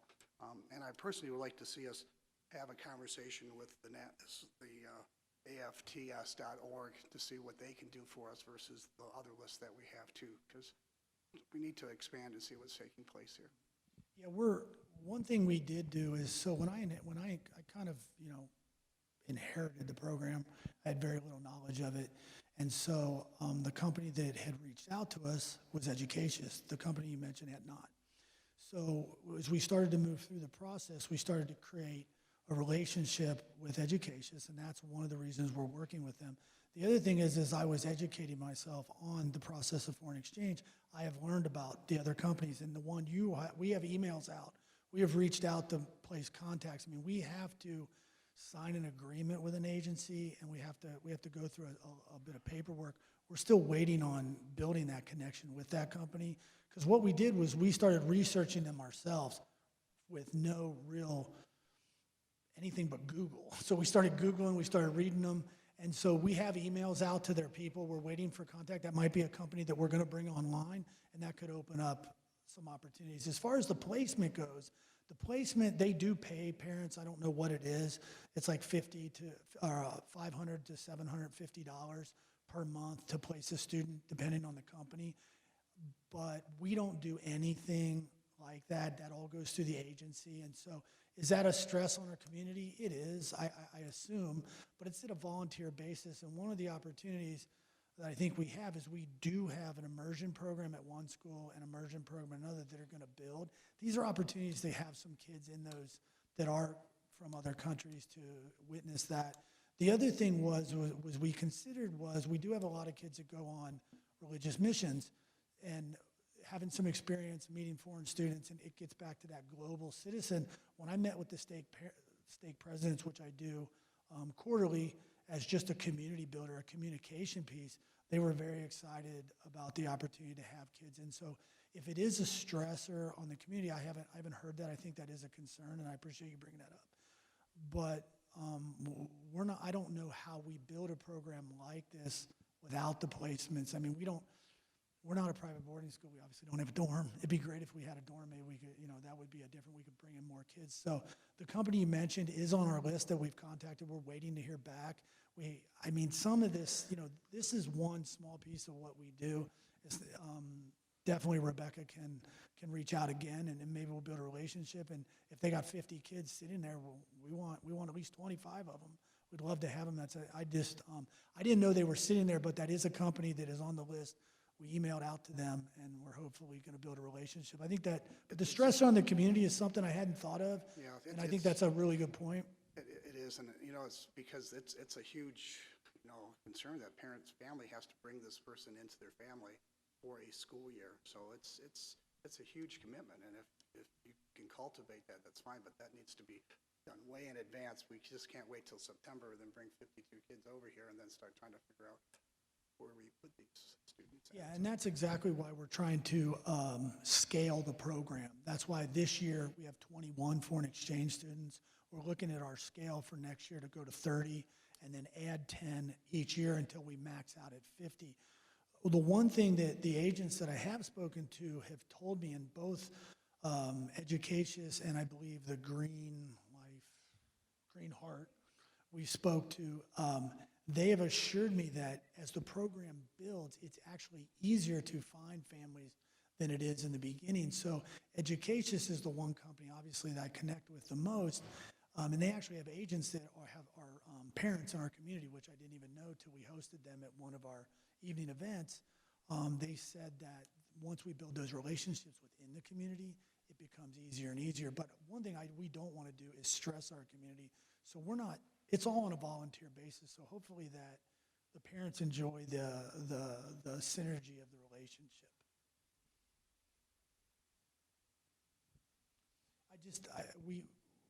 The one conversation we had really kind of sparked a lot of the last month. We've been really pushing out, reaching out, connecting, trying to connect, and a lot of it was kind of spurred from our conversation after the board meeting about having more global relevance, building more global citizens, and I think it's going to be a kind of a win-win for us, our community, our schools, and our students.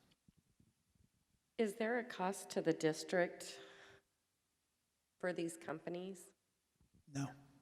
So we work with them, they place them, they get paid through, whether it's the country who pays them.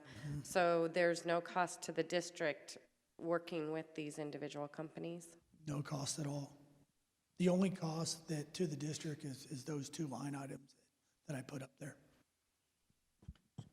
Dr. Vallerwine, what is the commitment for your time in this project as far as travel goes? Like, are they expecting you to go every year? For how long?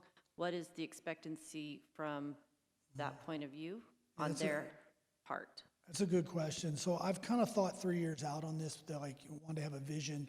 Where are we? What would be the plan on where we want to go?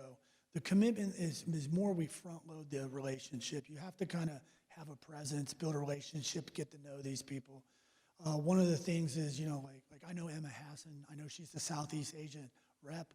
I know I can send her an email. She knows who I am, and I can say, hey, where's our kids at? So we're building those relationships. We also have a presence in Vietnam. From the one trip, believe it or not, I'm the face of their Education's Vietnam Facebook page. I think that's a positive. I don't know how everybody else thinks about it, but I wanted to have the picture up for you, and I forgot to load it up, and then I didn't want to inconvenience Miss Reach with it. But so what is the commitment? This year, the commitment is to front load Germany, follow back up with Vietnam. Next year, the commitment would be to go to maybe South America.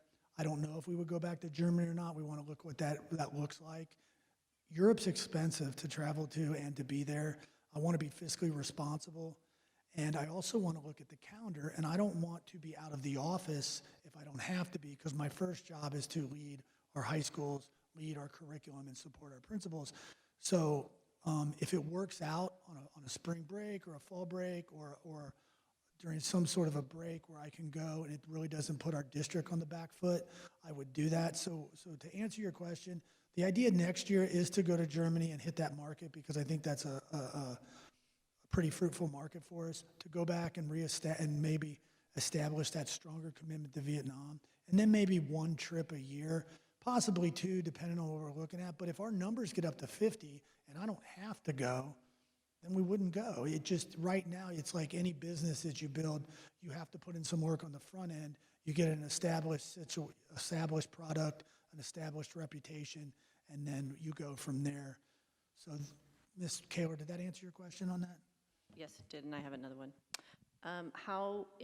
So looking around at our other high schools in our area, there's not another school that has capped out at 50 students. Is that what you're saying, that most have about how many on average? We're looking at between 20 and 25 per high school. So we're not looking at 50 at one high school. We're looking at district-wide. What if we establish a connection with a middle school? I don't think we're looking at more than maybe 8 to 10. When we looked at other high schools, they're not even more than 10 or 12 at any high school we looked at. It's a very low number, and we looked at high schools that are much bigger than ours. The interesting thing is, I'm kind of competitive, and I didn't want to for example, Cave Creek called and wanted me to basically give a reference for education. How's the company to work with? I didn't call them back because I don't want them to tap into our revenue. I'll call them back down the road when we build a business. Like, I want Higley to take advantage of this opportunity. No one else is doing it right now. I'd like to get out in front of it, because as soon as, I don't see why other districts wouldn't do it. I just think it's an afterthought. It's one more thing with everything going on. And to be quite honest, it just seemed like a no-brainer for me as I was trying to support our high schools in some areas that we just didn't have funds to do it in. And so having 25 extra students at each high school, that does not affect the ability for students to still take any open enrollment? This is totally like separate? Does it affect that at all?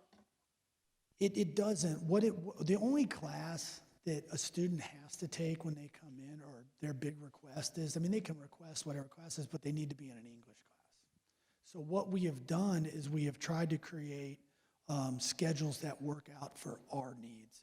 So if a class, for example, ceramics is full, we don't put a foreign exchange student in there.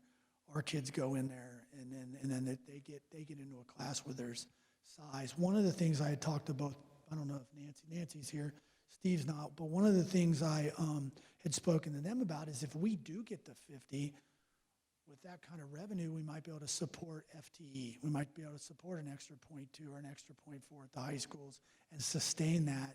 And that then again takes less stress off our M&O budget and things like that. That was you, okay?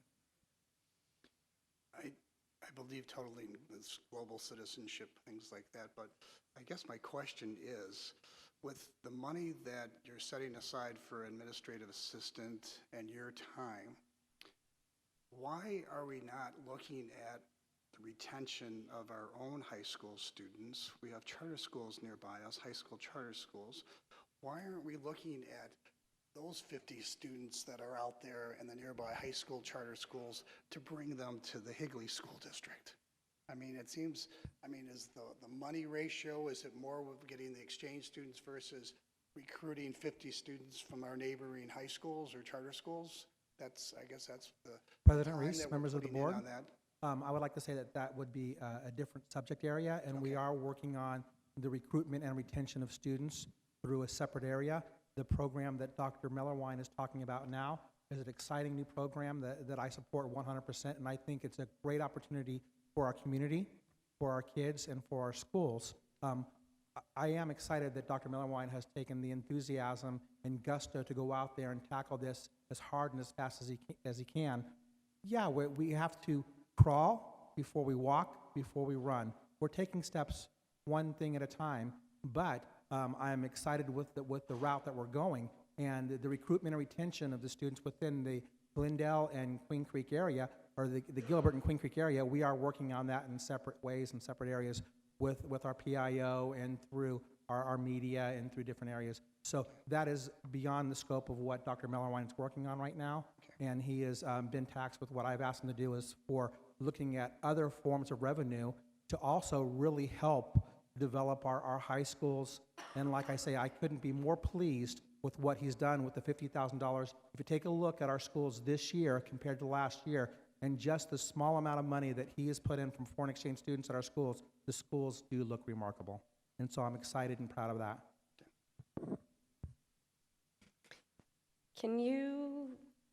How do we get our foreign exchange students now? How do we get them now? Prior to my relationship with Educatius, they called us and said, do you have any free spots? And we would say yes, and they would place one, or we would say no, and then they would call us back. They would say, we'll call you back, and then if they couldn't find a free spot, they would call us back and place one. But now we are actively having conversations, and it's almost like we're marketing ourselves globally. Higley has a presence in Vietnam, which is kind of cool. And we're building relationships that people want to come here. And for example, once we get them here and they go back, the word of mouth of Higley, God, we were in Gilbert, it was awesome. A great opportunity. We had fun, great events. And then we're branding ourselves with, one of the things we're doing is we're branding ourselves as this top-notch education and a global presence. And so how did we get them? It was just lucky. Like, they would call us, and we were just kind of standing there and saying yes or no. So the 13 paid F1s that we had this last year, just through... No, I recruited those personally. That was through my relationship with Educatius. Okay. The measly one before that was mine too, but that wasn't super excited. I wouldn't really celebrate one, but we'd celebrate the 13, and we think we're going to have at least 25 next year, so pretty excited about that. President Reese, members of the board, also too, Dr. Mellerwine did go out and make our districts F1 eligible. Before that, we were just J1 eligible. different process we had to go through, a different process that it took Dr. Mellerwine a full year to go ahead and finish that process to make sure we were accredited and to make sure that we had all the right accommodations for students and the right academic needs to meet the needs of those students, and also very high relationship with the federal government, because we want to make sure the students we're bringing over are safe and secure, and that our schools are safe and secure for those students too. And so as we grow, the F1 students will grow, as before we were only allowed to take J1 students. I have to meet with Homeland Security yearly, and we have to go through a bunch of checks and balances and paperwork and things like that. And that's what the relationship Dr. Thomason just alluded to. Madam President, may I? So, Dr. Mellerman, thank you. I mean, that's a lot to think about. I'm going to put the money aside for a second. What I do like is the opportunity for students in our area to interact with other people from outside of Arizona. We've talked about that. I think it's important. I think it's good. But my question is, what kind of support do we have for these children that are coming here in our schools? In other words, are there clubs at school? What kind of groups and support is there beyond what's there for every other kid? But these are foreigners not living with their family here. You get my question? Yeah, it's a great question. As with anything you learn as you move forward, one thing that we did not have a plan, a welcome plan, a connection plan for these students this year. Rebecca Lloyd and myself are putting things in step. We're going to bring in, we're going to brand ourselves with gift bags and things, have a welcoming situation. We're also going to have quarterly meetings with those. Educationist is a great company because it offers weekend travel experiences completely isolated from us, where they go to the Grand Canyon, they go to what's it called, where the OK Corral thing went down south. They do those kinds of things, Karchner's Caverns, things like that. But what we're going to be doing is we're going to be more having kind of a check-in basis with them and meet with them quarterly and make them feel welcomed, make them feel valued, make them feel appreciated. But the other aspect of your question is they don't want to come here and be Vietnamese or German. They want to come here and be immersed in the American experience. So they want to be a part of our clubs. They want to be a part of the things we offer. And the one thing is our high schools have so many things to offer. That's one of the real kind of interests that they have to come here. So we're going to do a little more of the human connection piece where we make them feel valued. But as far as are we offering any international clubs in addition to anything else that's going on, we're not. But we are giving them the information and the avenues to pursue their interests when they get here.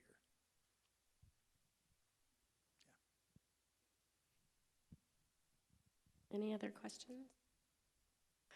Thank you for all the information and presenting that. It's a lot to think about, for sure. We appreciate your time and travel. I know that took away from your family over spring break, so thank you. Thank you.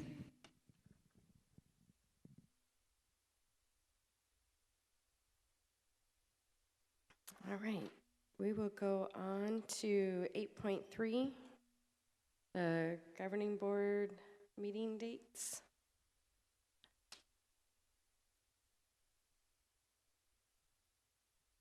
I just didn't know if anyone's had a chance to review them. Mrs. Reach wanted to make sure it's just an information item, but if you come across a concern or an issue, we wanted to give the opportunity to talk about it. President Reese. Mrs. I know Kaler? that when we presented this, just trying out the work study and then the business meeting separate, that's what we're continuing to do, correct? That we're just having a work study on one and then a short business meeting on the work study, correct? Yes, it's going to continue the same process we started. And Mr. Witovich, did you have any concerns with that? Are you good with that? Because I know last time we talked, you weren't. Okay, just making sure we're all good.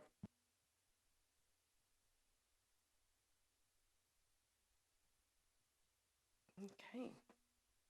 And it will,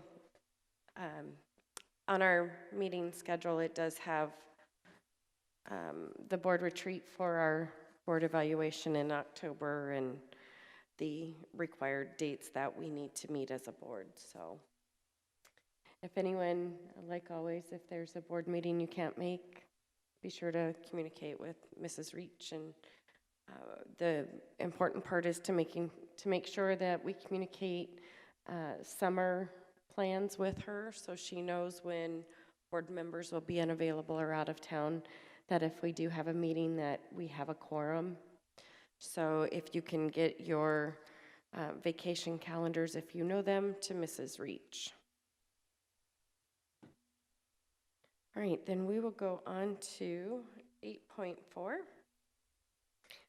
I move that we approve a resolution approving an amendment instructional calendar for students, identifying days schools were closed, and the determination that the district has met the minimum instructional minutes as defined in ARS 15-901. Second. Questions, comments regarding this particular item? Mrs. Reese. Mrs. President Kaler? Reese. Just, Dr. Thomason, maybe you could just for the parents or anybody that might be reading this, why our instructional minutes covered those days. I know that some parents were like, well, why do we have such a long school year if we didn't need those days? So if we could just address that so that everybody can hear why. Absolutely. President Reese, members of the board, the Higley Unified School District, the teachers within our educational community have graciously given their time to our schools, and we go several extra minutes long each day, to the point that our closest area where we would close to the minimal instructional minutes was at the middle school. The middle school, from the Arizona Revised Statute, requires 1,000 hours of instructional time per year. Before the loss of the 6 days, we were scheduled to be in instructional time for over 1,140 hours. And so with the loss of 6 days, it put us a little under 1,100 hours. And so we're still approximately 100 hours over the instructional minimum requirement for our middle school students. The schedules are broken up for our kindergarten, and then 1st through 3rd grade, then 4th through 6th, then 7th and 8th, and then 9 through 12. And the longest instructional minute requirements would be the middle school, and we're still about 100 hours over the instructional minimum, thanks to the generosity of our teachers of giving of their time and letting us have longer instructional days throughout the entire year. And Mrs. Kaler, I heard the same comment, and kind of my thought process, is it a bad thing we exceed an Arizona minimum? I don't think so. I think having our kids attend more minutes than they need to is beneficial to them. So I heard the same thing, that wanted to know why our kids didn't have to make it up. If we have that many minutes, why do we still have the same schedules? And I think it's a good thing. And coming from the Midwest, we had snow days, and we don't have hot days here, although I know some people would love that. But I mean, you never know if there's going to be an emergency of some sort, so I'm thankful we do have that padding in place, and I'm thankful that you were able to explain that. Thank you. Any other questions or comments regarding 8.4? Okay, all those in favor? Aye. Aye. Motion carries 4-0. We will go on to 8.5. I move that we renew the food service contract for fiscal year 2018-2019 with Southwest Food Service Excellence, LLC. Any questions or comments regarding 8.5? All those in favor? Aye. Aye. That motion carries 4-0. 8.6, I move that we approve the food service meal price changes for the 2018-19 school year. which will increase our elementary lunch to be $2.75. Middle school would be $3.15, and our high school would be $3.30. Second. And just clarification, Mr. Holland, because we have this every year, or Dr. Thomason, is that we have to keep up with federal pricing, and we've had a 10-cent increase every year. President Reese, members of the board, yes, we do, and unfortunately, we are still 10 cents behind. So every year, if we increase by 10, we're still going to always be behind. And so, right. Because we had so many years where there were not increases to meal prices.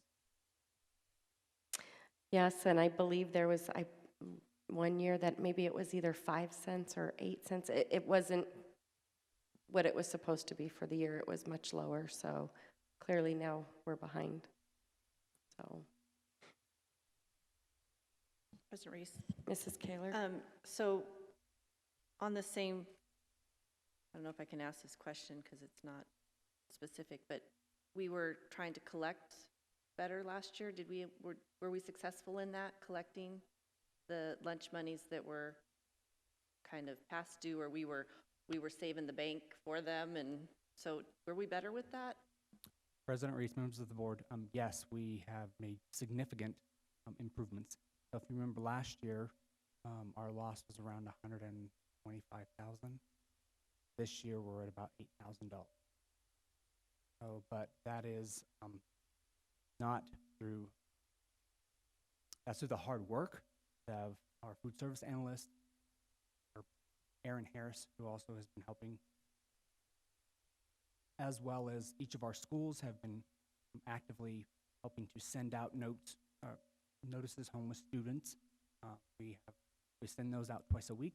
We have robocalls that we do. We have people making personal phone calls, as well as sending out certified letters, return required, so that we're trying to track all of that. We are down to, I talked to you earlier in the year about if we got into a situation where we would use a collection agency. Remember we talked about that? So we haven't put that into place yet because we've been trying to work with them through the entire year. But we do have about 3 families, last I had checked, that could be forwarded to a collection agency if they continue not to respond. Does that make sense? But we haven't gone to that step yet. And I think that's a relevant question to see where we were at this year with doing a price increase. If we weren't very successful this last year, then if we're doing a price increase, well, we have a much larger debt. So thank you for asking that. And I know we've done a lot more on getting communication out there. Apply for free and reduced. Even if you think you don't qualify, you may qualify. And I think that has played a big part in that too. So, President Reese, members of the board, tonight we have our food service analyst here, Rebecca Cook. She's been with the district for several years. Her efforts has greatly helped reduce those negative balances. I just want to commend her for all of her work. Thank you. Any other questions regarding 8.6? All those in favor? Aye. Aye. Motion carries 4-0. All right, 8.7. I move that we approve the agreement with Smart Schools Plus, Inc. as the service provider for current employees who elect to participate in the phased retirement option and for variable hour employees for 2018-2019 school year. Second. Questions or comments regarding this particular item?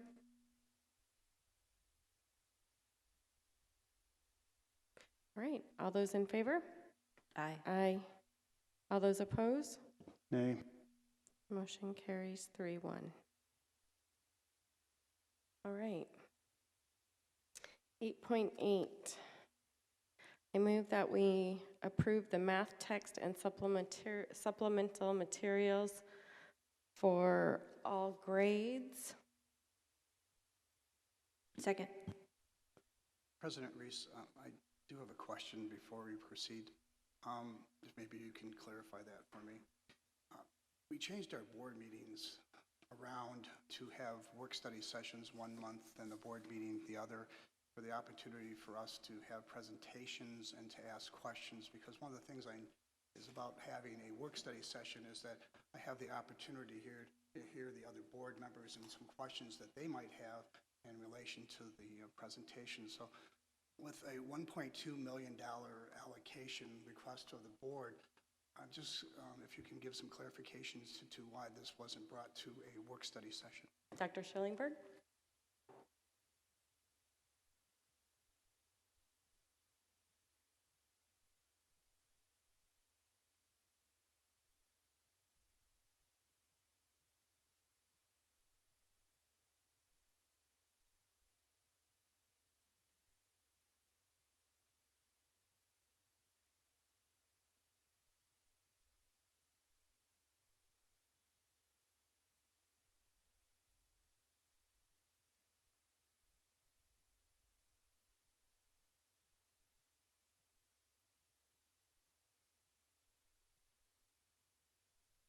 Testing. Oh, there we go.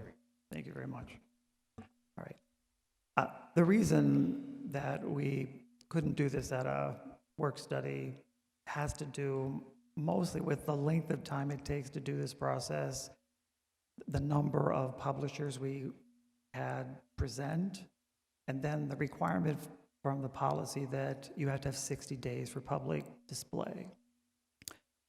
So by the time all that worked itself through time-wise, there wasn't, it was May that we were able to do this, and you didn't have a work study scheduled for May. And we didn't finish the process until March 6th. I think we had to have it on display for 60 days. That put us to May for the end of the public comment. So when we were going to have this program and a timeline, why didn't we put that in there in relationship to the timeline to have adequate time for a work study session? We actually started in August. I couldn't start any sooner than that. If you look at the timeline, it was, our first meeting was August. May Mr. Witovich, I would agree. I think in the future, maybe if you sort of work backwards with this, I think I desire that format as well for a giant purchase. If you work in reverse, for future adoptions that we plan, that we do include that, because I think there's a lot of value in that sort of discussion. Yeah, I like that. I can tell you this. This was the most comprehensive adoption I've ever done. I've probably done over 30 of them. I've never done one this thorough and with this many publishers, and I probably wouldn't do it again. It's a lot. 6 publishers is a lot for teachers to sort through and look at, and that would help, because if we could get it done sooner, then we could schedule before the end of the year. Anyway. I do have some public, called a public request about this item. I was going to ask if they want to wait until after the actual presentation to speak, or if they want to speak before the presentation.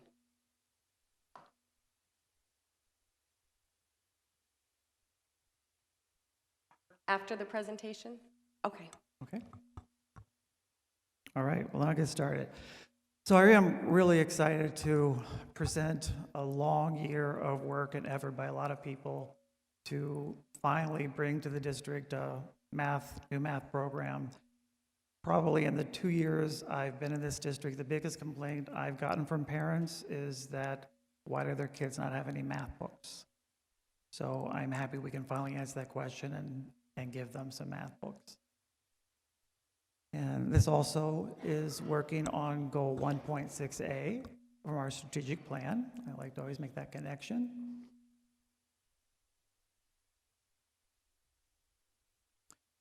And as you can see, we had 29 professionals from our district on this committee, which is a really large committee, but we wanted every grade represented in every school. So there were a lot of people involved in making this decision. Not only that, we had the materials at all of the schools, so everyone was able to get input from the teachers in their schools to bring to our committee to help us make that decision. So this process, again, started in August.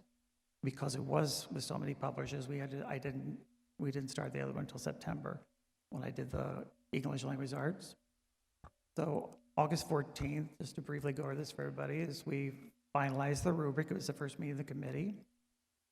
September 5th, then the publishers placed all their materials in our 13 schools. So again, every teacher had access to see all the different options and be able to give their input to the committee. September 11th, I sent the publishers the numbers for cost estimates.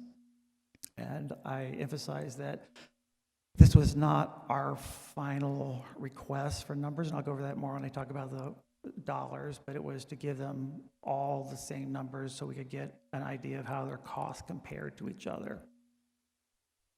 September through December, then, we also started an Algebra 1 pilot at both high schools. I'll talk about that in a moment.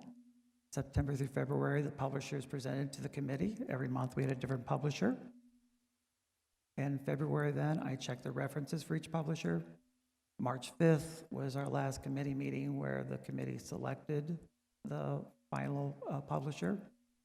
March 6th, then, the materials were placed on public display per board policy for 60 days. Today, then, May 16th, is the board presentation for approval.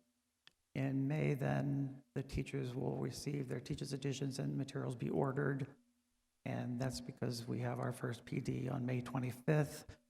If you remember, we changed the calendar so that in future years, we would have the PD for whatever we adopted at the end of the year. So teachers would have that before they went home for summer break. So we're happy we are ready to do that now. This is simply a copy of the rubric. I wanted you to see what they use to evaluate the programs. And last year, I didn't actually give you the data we used to make the decision. I simply just shared with you the process and told you how we made what the final selection was. This year, I thought it would be interesting for the board to see the data that we actually used to make the decision. So what we did is we broke down the rubric by elementary teachers and secondary teachers and then combined.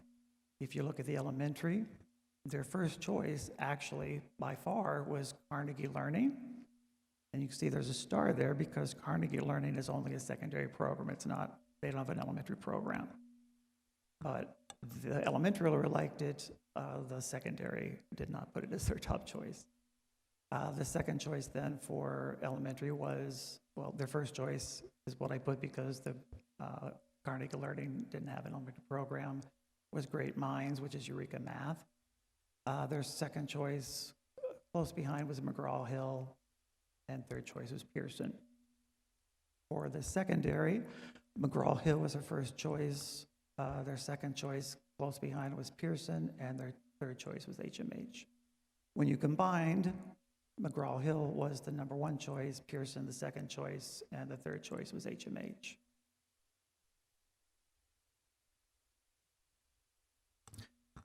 Now, I don't usually do pilots. I find them a lot of work, and I don't think you typically get a lot of data to help make decisions. I made an exception for this year because we're having a lot of trouble at our high schools with algebra. And I thought if I can get materials into the teachers' hands a year earlier, that would be fantastic. So this worked out really well. We had each of the 6 publishers. We had one teacher from for each publisher. So we had 3 at Higley and 3 at Williamsfield. Do one of the publishers so one class did one of the publishers' materials for Algebra 1. What we did then was we did match pairs to be able to compare growth, and we control for the factor of the teacher and the student, pre-test score, and gender. So, for example, one teacher did McGraw-Hill, and the teacher did McGraw-Hill. We matched her with the other classes that she taught at Algebra 1. We matched their pretest scores with a student that was the same gender and had the same pretest score. Then we did the post-test, which was the second test. This was in September through December. And then we compared how the control group did with the same teacher to the pilot materials. And that's how we came to our results here, which you can see that McGraw-Hill came out on top with 3.06. Pearson was second with 1.35. The rest of them had a negative increase, meaning that the control group from the teacher outperformed the pilot group.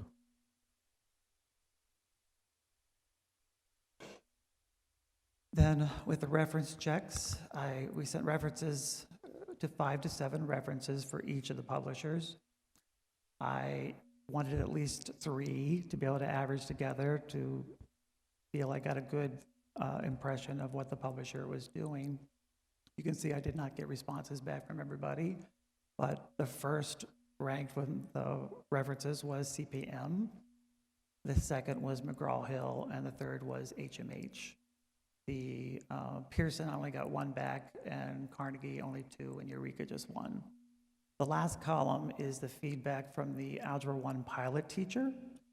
They were asked a series of questions, and this is just kind of a summary of their opinion of the material they piloted. So you can see McGraw-Hill was very positive.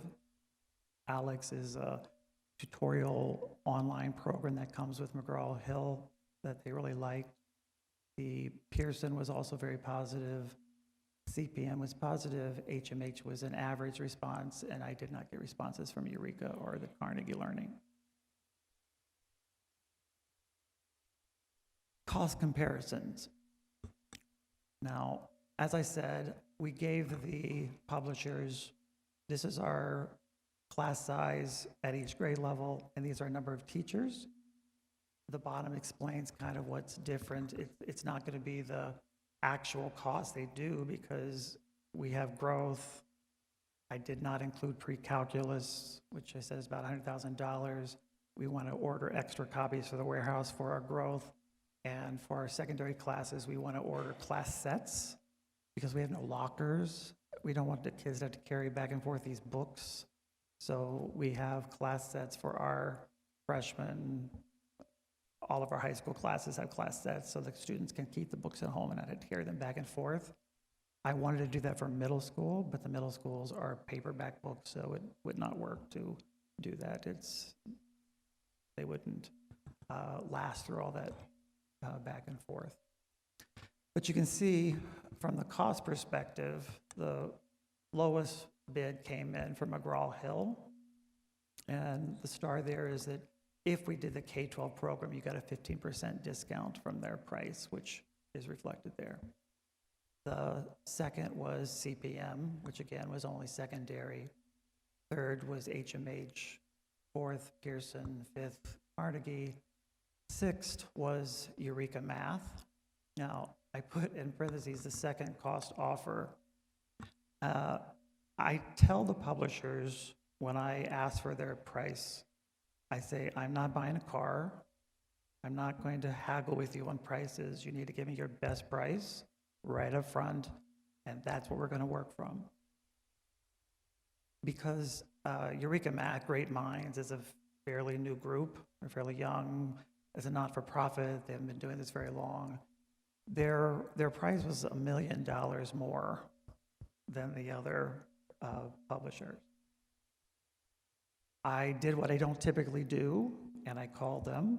I did not tell them how much over they were, but I did say, I want you to have a competitive opportunity here, but you're so high in your cost that we would never be able to consider you. They thanked me. They came back with a different offer. They cut off $200,000, but as you can see, it still was almost double the cost of the other programs.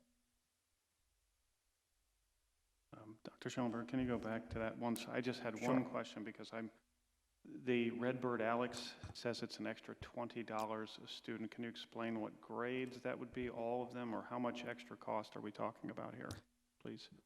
Well, the Redbird and Alex are, Redbird is actually a program that Stanford created. And Alex is the high school version that McGraw-Hill has put together.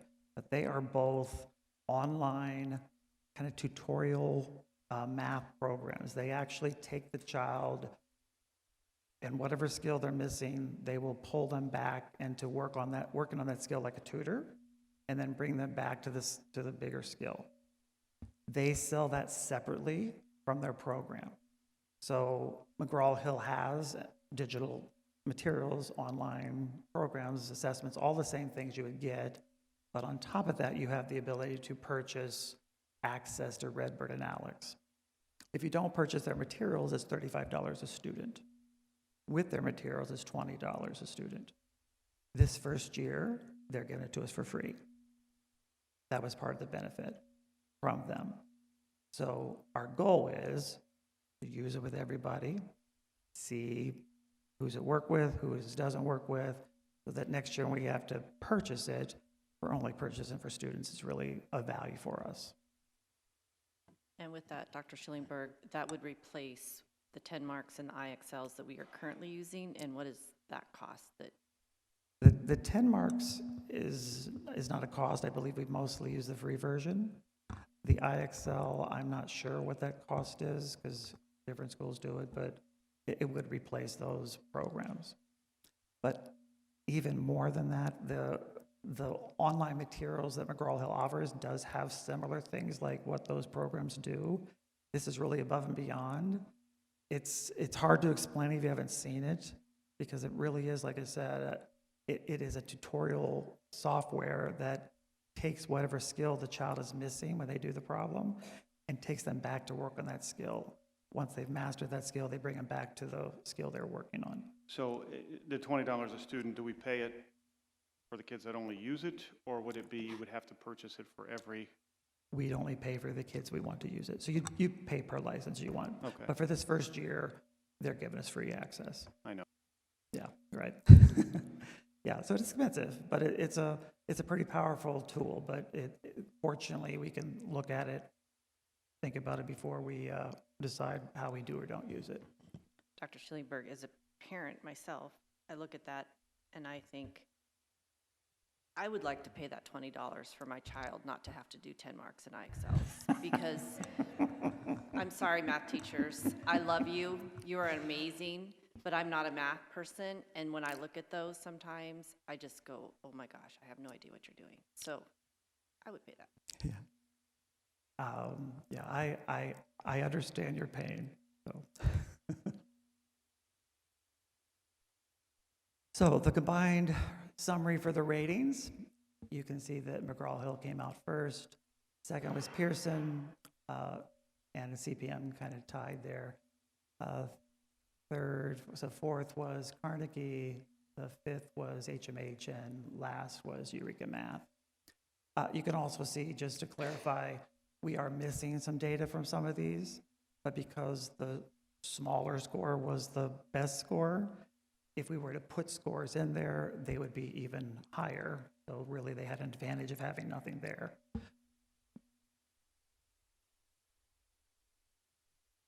So we also, again, we had to have it on public display for 60 days for parent comment. We had a survey for them to fill out.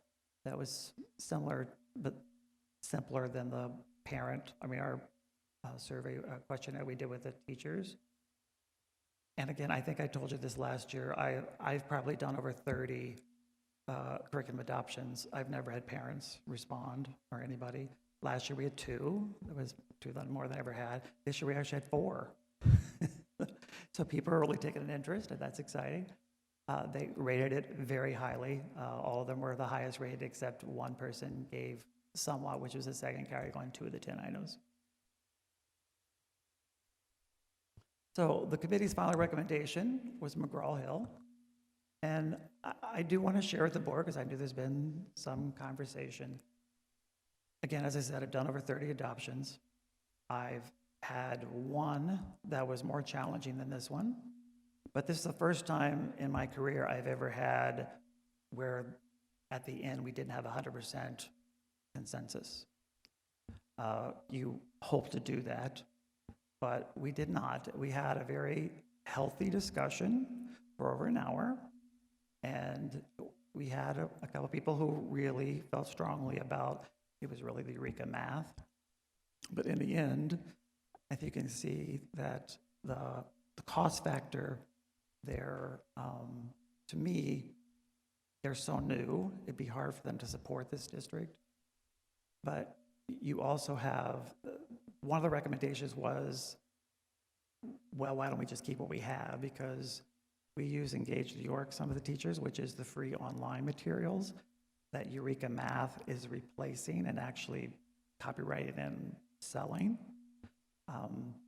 I shared that I think that because the biggest complaint I've gotten from parents is my kid has no book, I don't think it would serve us well to not purchase math books to support our students and our teachers and our parents.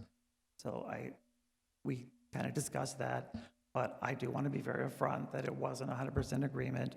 I do believe the majority agreed that this was the best option. I personally believe, like I said, I invited all these companies. I didn't have any preference whatsoever. But the data, if you look at the data, I do believe that McGraw-Hill was the best option for our district. The cost, again, we have 1.2 budgeted per year, and we've been splitting it over a couple budget cycles, which we'll do the same for this one. The cost for this one, the elementary warehouse, is $543,000. The secondary plus the class sets plus the warehouse is $705,000, with a total cost of $1,248,960.66. And I put that little star there because, yes, that is what we're going to order right now. But last year with the HMH, we had 350 additional kids, and we had to order more materials. And my 20 copies that I ordered extra for the warehouse just didn't cover it. I'm hoping that won't be the issue. This year, we're in elementary, we're ordering 50 copies, and the secondary 25 to try to help with that so we don't have that rush at the end.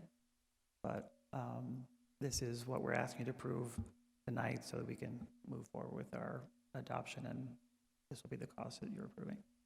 So Dr. Schellenberg, just a couple of previous slides, it was at $915,000. And so the 1.25 includes these class sets that we Right. What I said, see, what we did with the publishers is I gave them the numbers we had right at that moment for the grade level in September. When it came to the spring, we moved everybody up. We had more kids. We added the warehouse. We added the class sets. So this is the difference in the cost. Excuse me? Pre-calculus is Yes, in that and 1.2. pre-calculus wasn't included, and that was about $100,000. And I did not include pre-calculus because not all the publishers had it. So I didn't want that to be what kept them out of it just because it didn't offer pre-calculus books. Any other questions?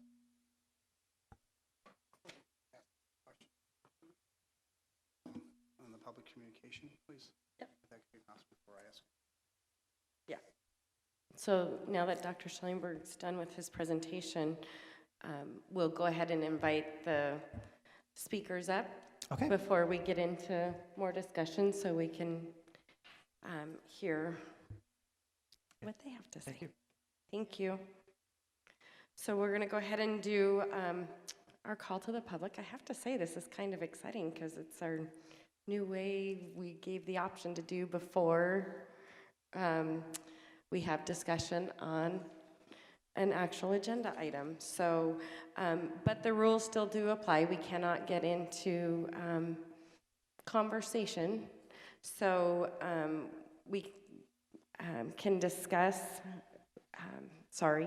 we'll conduct an open call to the public, but may not discuss or take legal action on a matter raised during call to the public unless the matter has been placed on the meeting agenda.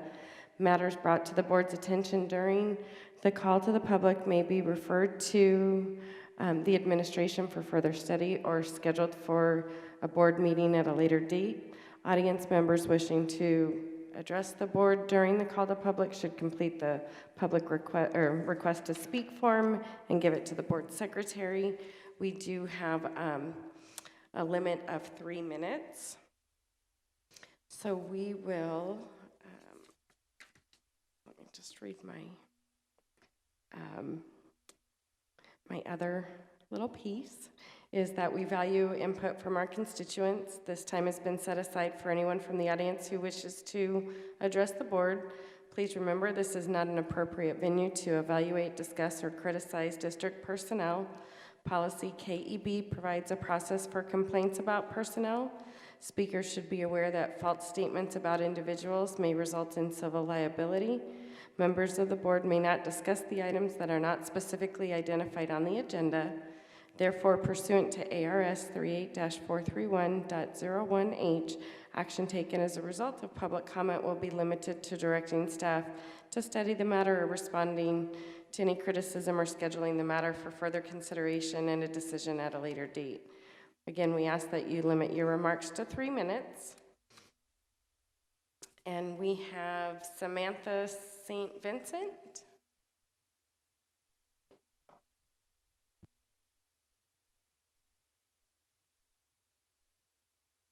Hello. So I was actually the teacher that did the Algebra 1 pilot for the McGraw-Hill, and I did the training with the author of the textbook. So when he found out that I also taught pre-calculus, I also got pre-calculus materials to use as well. So I had experience using both at the Algebra 1 level and the pre-calculus level. The curriculum provided me with opportunities to kind of step back and help some of my special ed students that were a little bit lower and struggling, as well as meet some of my higher students where they were. There were sections that included enrichment activities on the graphing calculators and on different computers, even outside of ALEX. So as amazing as ALEX is, there's other components in the curriculum, and that's not the main focus of the curriculum. I looked at a lot of the other materials, and there were a few that I would really like to use in the classroom, but McGraw-Hill was probably by far my favorite.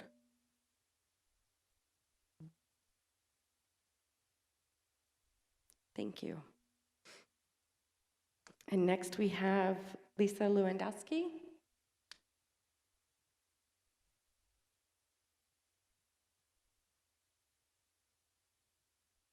President Reese, members of the board, my name is Lisa Lewandowski, and I've been teaching math at Higley High School for the past 15 years. We were really excited to have 4 of our teachers participate in the adoption process, and we were very impressed with the process. It was long, but it was also very thorough. We did look at 6 publishers and all of their materials, and we were really able to give each thorough consideration, so we appreciated that. The teams at both high schools were most impressed by the McGraw-Hill materials. Their content was vertically aligned, which we loved. We saw that they built knowledge and understanding from lower levels up to the higher. We also saw rigor in their curriculum. We saw it in the conceptual understanding, procedural skill and fluency, and also in their applications. So we are thrilled at the prospect of having a comprehensive, complete, vertically aligned K through 12 curriculum.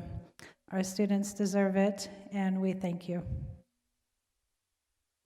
Thank you.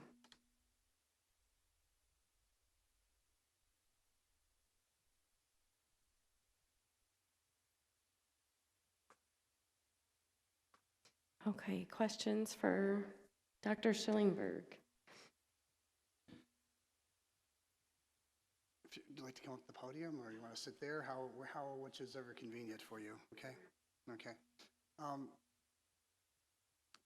Then again, I'm just going to reiterate to the other board members, this is a $1.2 million budget that we need to allocate. We just went last school year, and we had a new program. I haven't seen an update.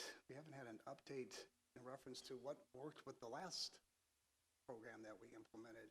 Some of the questions that we asked at that time were, we do not have a secondary technology person in place, and I just looked at our website and it still is not posted.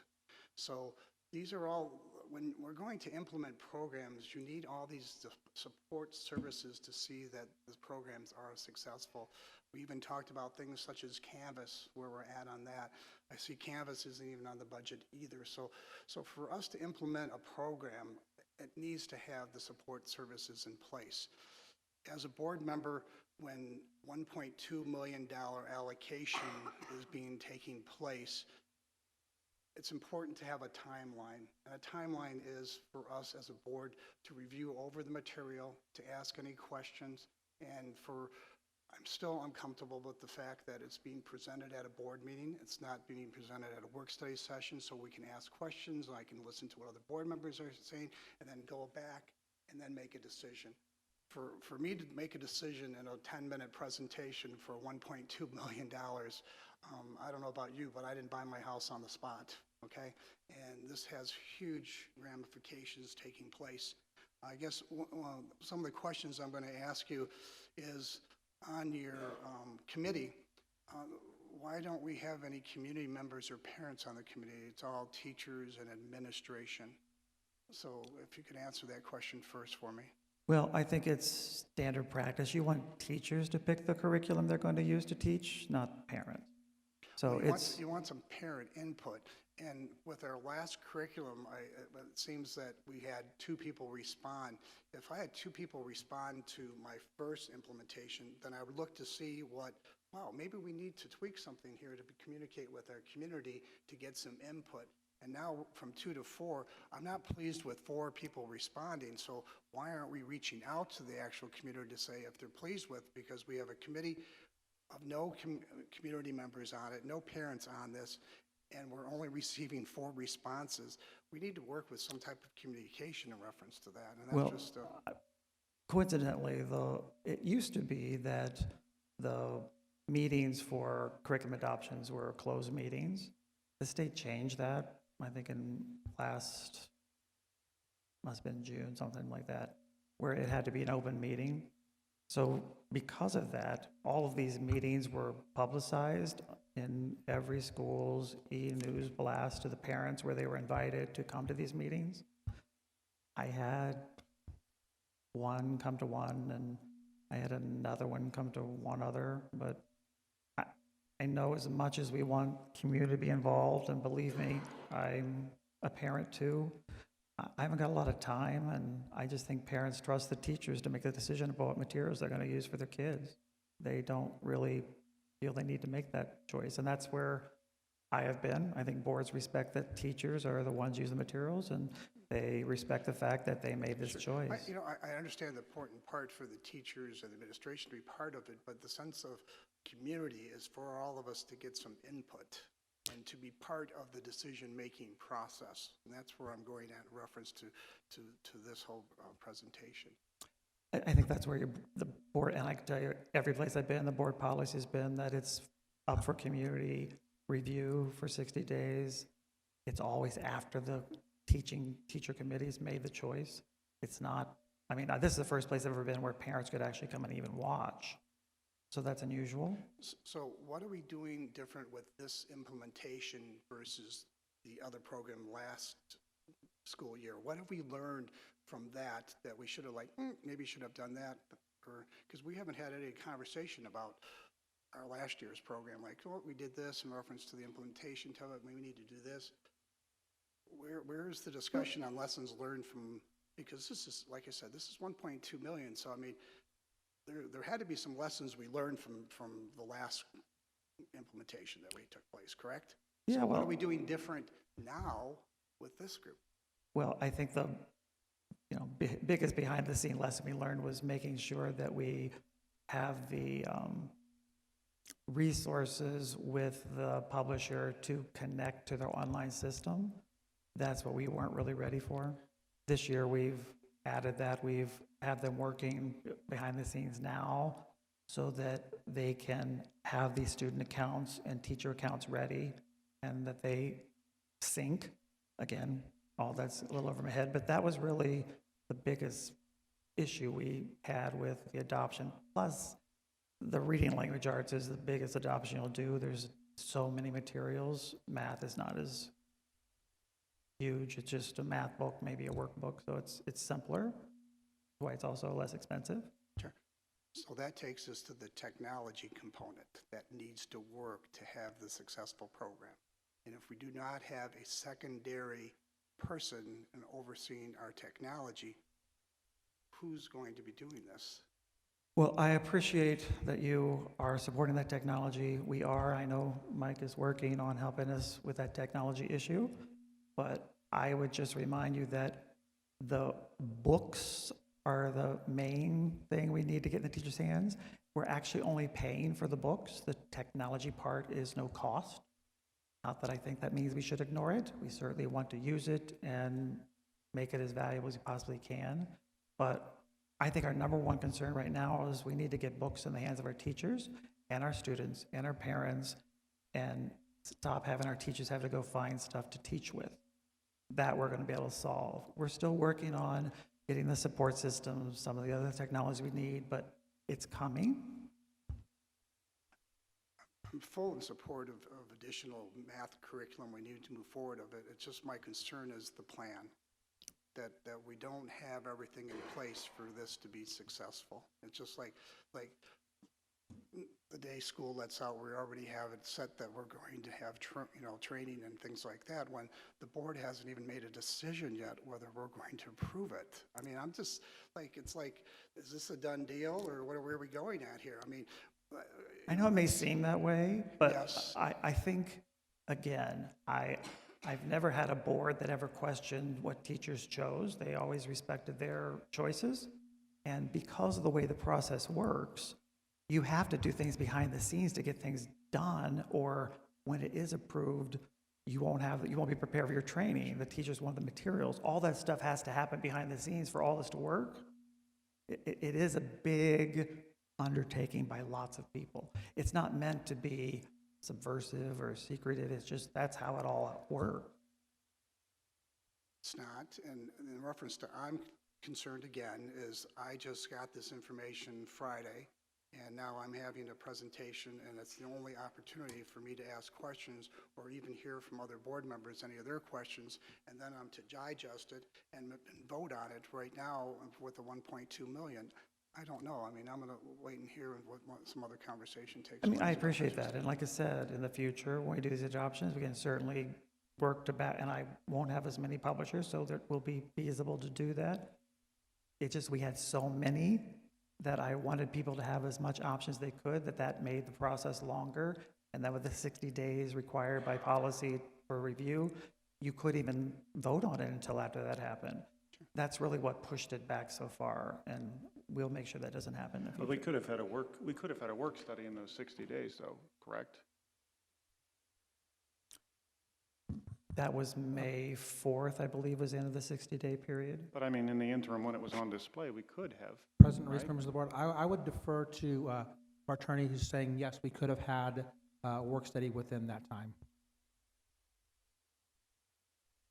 It's just future planning. I mean, we could have. I guess, yeah, you're right. I guess what you're saying is work study but no vote. Yeah, because we have to have the viewing period before you can actually vote for it. Mr. Witovich, I too was concerned about how this was brought to us, and against my better judgment and perhaps not being totally politically correct, I did reach out to some teachers on the committee to get more feedback because I felt like I wasn't educated enough. And I might have made a few teachers feel uncomfortable in that position, and that was not my intention at all, so I apologize for that. But I was able to get a lot of information that I didn't have in this presentation from teachers, and that helped me a lot along the way to just read through all that material. Data is data, and I'm not a numbers person. Again, I apologize, math teachers. I am just not a math person, but I am a person that likes to hear what teachers had to think, and they broke down some data into words of use and know how this applied to them. So I just want to say again, thank you to the teachers that did respond to me. I am very thankful for that because, again, I do think that it was kind of rushed on our end, and for me to make any kind of decision, especially when it is $1.2 million, I did reach out and try to get more information. See, now, in reference to that comment, that's one board member asking questions that I'm not privy to, so I have no idea what questions that she asked of those teachers that got a positive response. So that's the importance of the work study session and conversation here. I'm sitting here not having an idea what she even asked about, and some of the concerns that maybe I still have, she had those, the other board member had that, and there's 5 board members up here for, but it's just, that's a real concern that I have. Yeah, right I now. could just share with you that, we learn from the process. Every board's different. Like I said, I've done this many times. I did the ELA last year the exact same way. We didn't have the same kind of questions, and that was $1.8 million. So I guess if that was an issue, if I was aware of that, I could have tried to plan. I think, again, this would have been difficult with math because it was so long. We did start as soon as we possibly could. But in the future, I'm happy to work it out so that we can have a work study and there's time for you to think about it and talk or whatever you'd like to do. Like I said, I only care about getting the teachers the materials and helping them do their jobs. Well, and to be fair about the process, I think we all agree, hindsight, work study would be nice that we can have some questions. However, I am going to say, as a board, we knew we were looking at doing a math adoption this year. And as a board, we knew those 2 days after school gets out was reserved for PD for the new curriculum. We are a week away from that time frame. The chosen curriculum was on display here for 60 days. I saw it sitting there as I walked by it once a week when I would come in and meet with our superintendent. It's been available for us to review. We knew we were going through an adoption process. Nothing would stop any of us from reaching out to Dr. Schillingberg to find out what was going on. I agree with Mrs. Kaler, and I understand Mr. Witovich.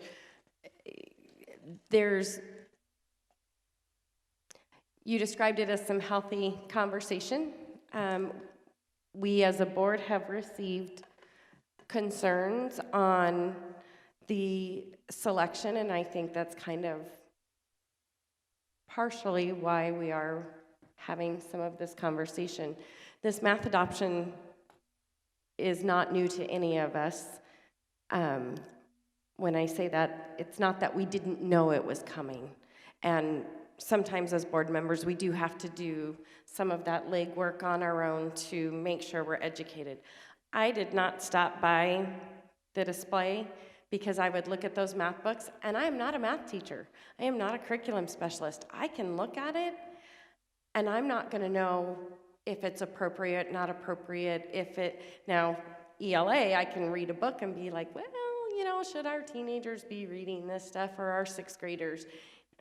I am a numbers person, but I wouldn't know what we should and how we should be teaching it, and that's why I leave it up to our committee and our experts, and I have to rely on this. I know that this particular adoption, and you said you had a lot of publishers, and clearly Eureka was favored.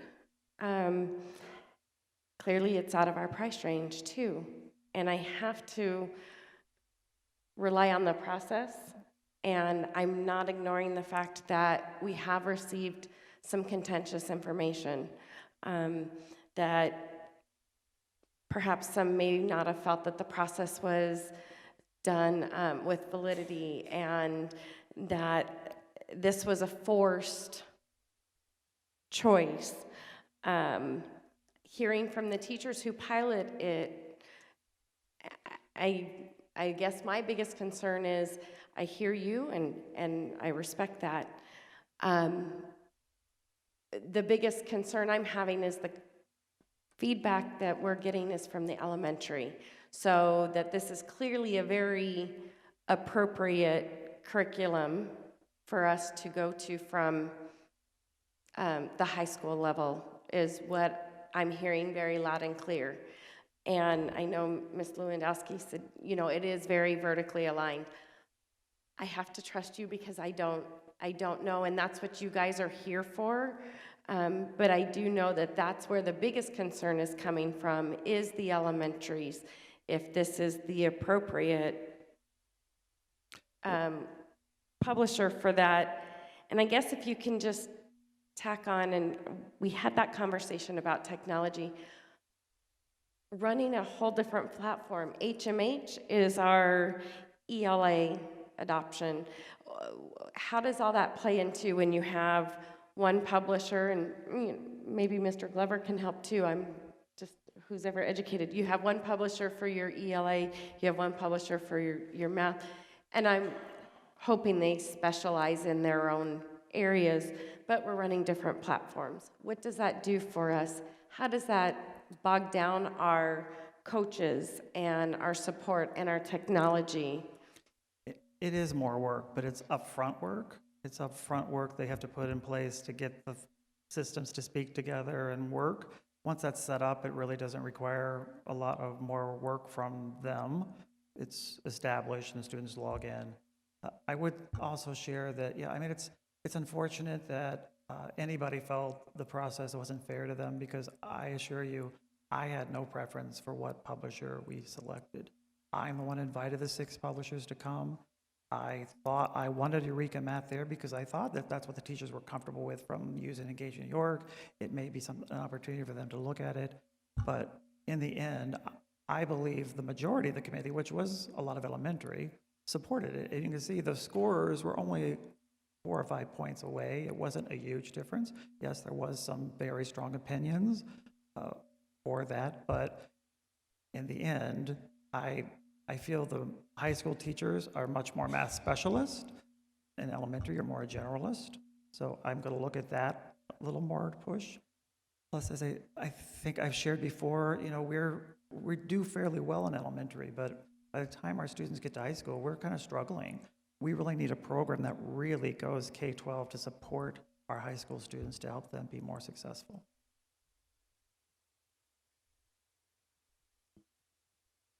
Mr. Glover? A few questions. You guys, you poor guys are just probably waiting to be all done with this, so thank you, teachers, for sticking around so late. And thanks for all the extra work on the committee. I know I've done the work myself. It is a lot of work.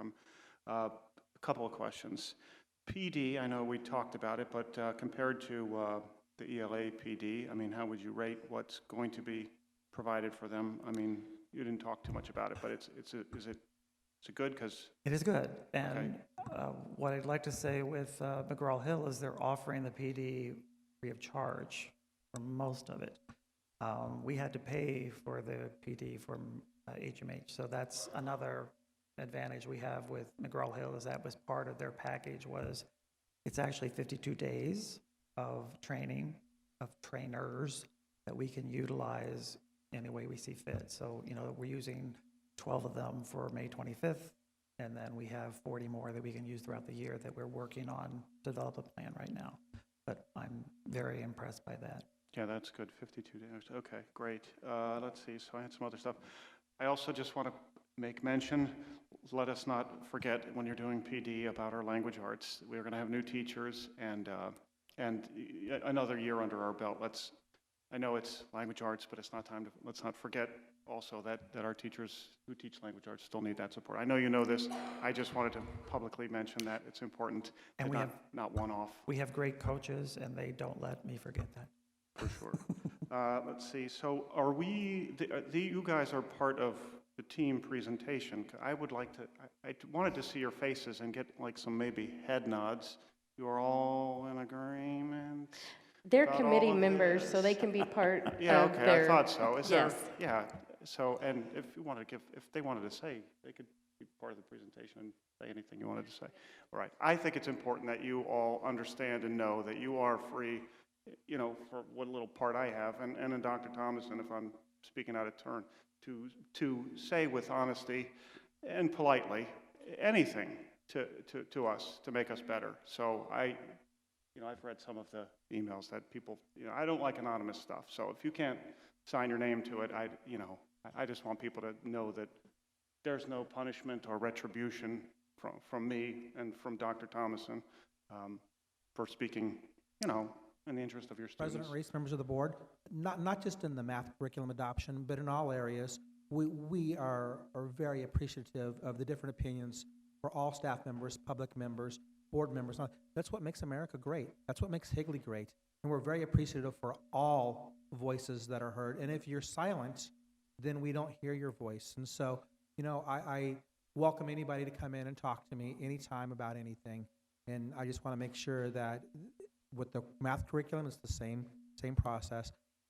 I don't know most of the time who, I don't keep an agenda. I don't keep a tally of who's positive or who's negative. Through the whole teacher walkout thing, we got a lot of positive and a lot of negative emails, but we don't keep track of that. We take it all in consideration, and we work forward, we move forward, and we take it all in consideration with no retribution or no issues to follow. And I just add that I always invite the committee to come to the board meetings, and I, again, over 30 times have tried to get committee members to do the presentation, and they just don't want to do it. They'd rather me do it, so that's... All right, one final thing, and thank you for saying that, both of you.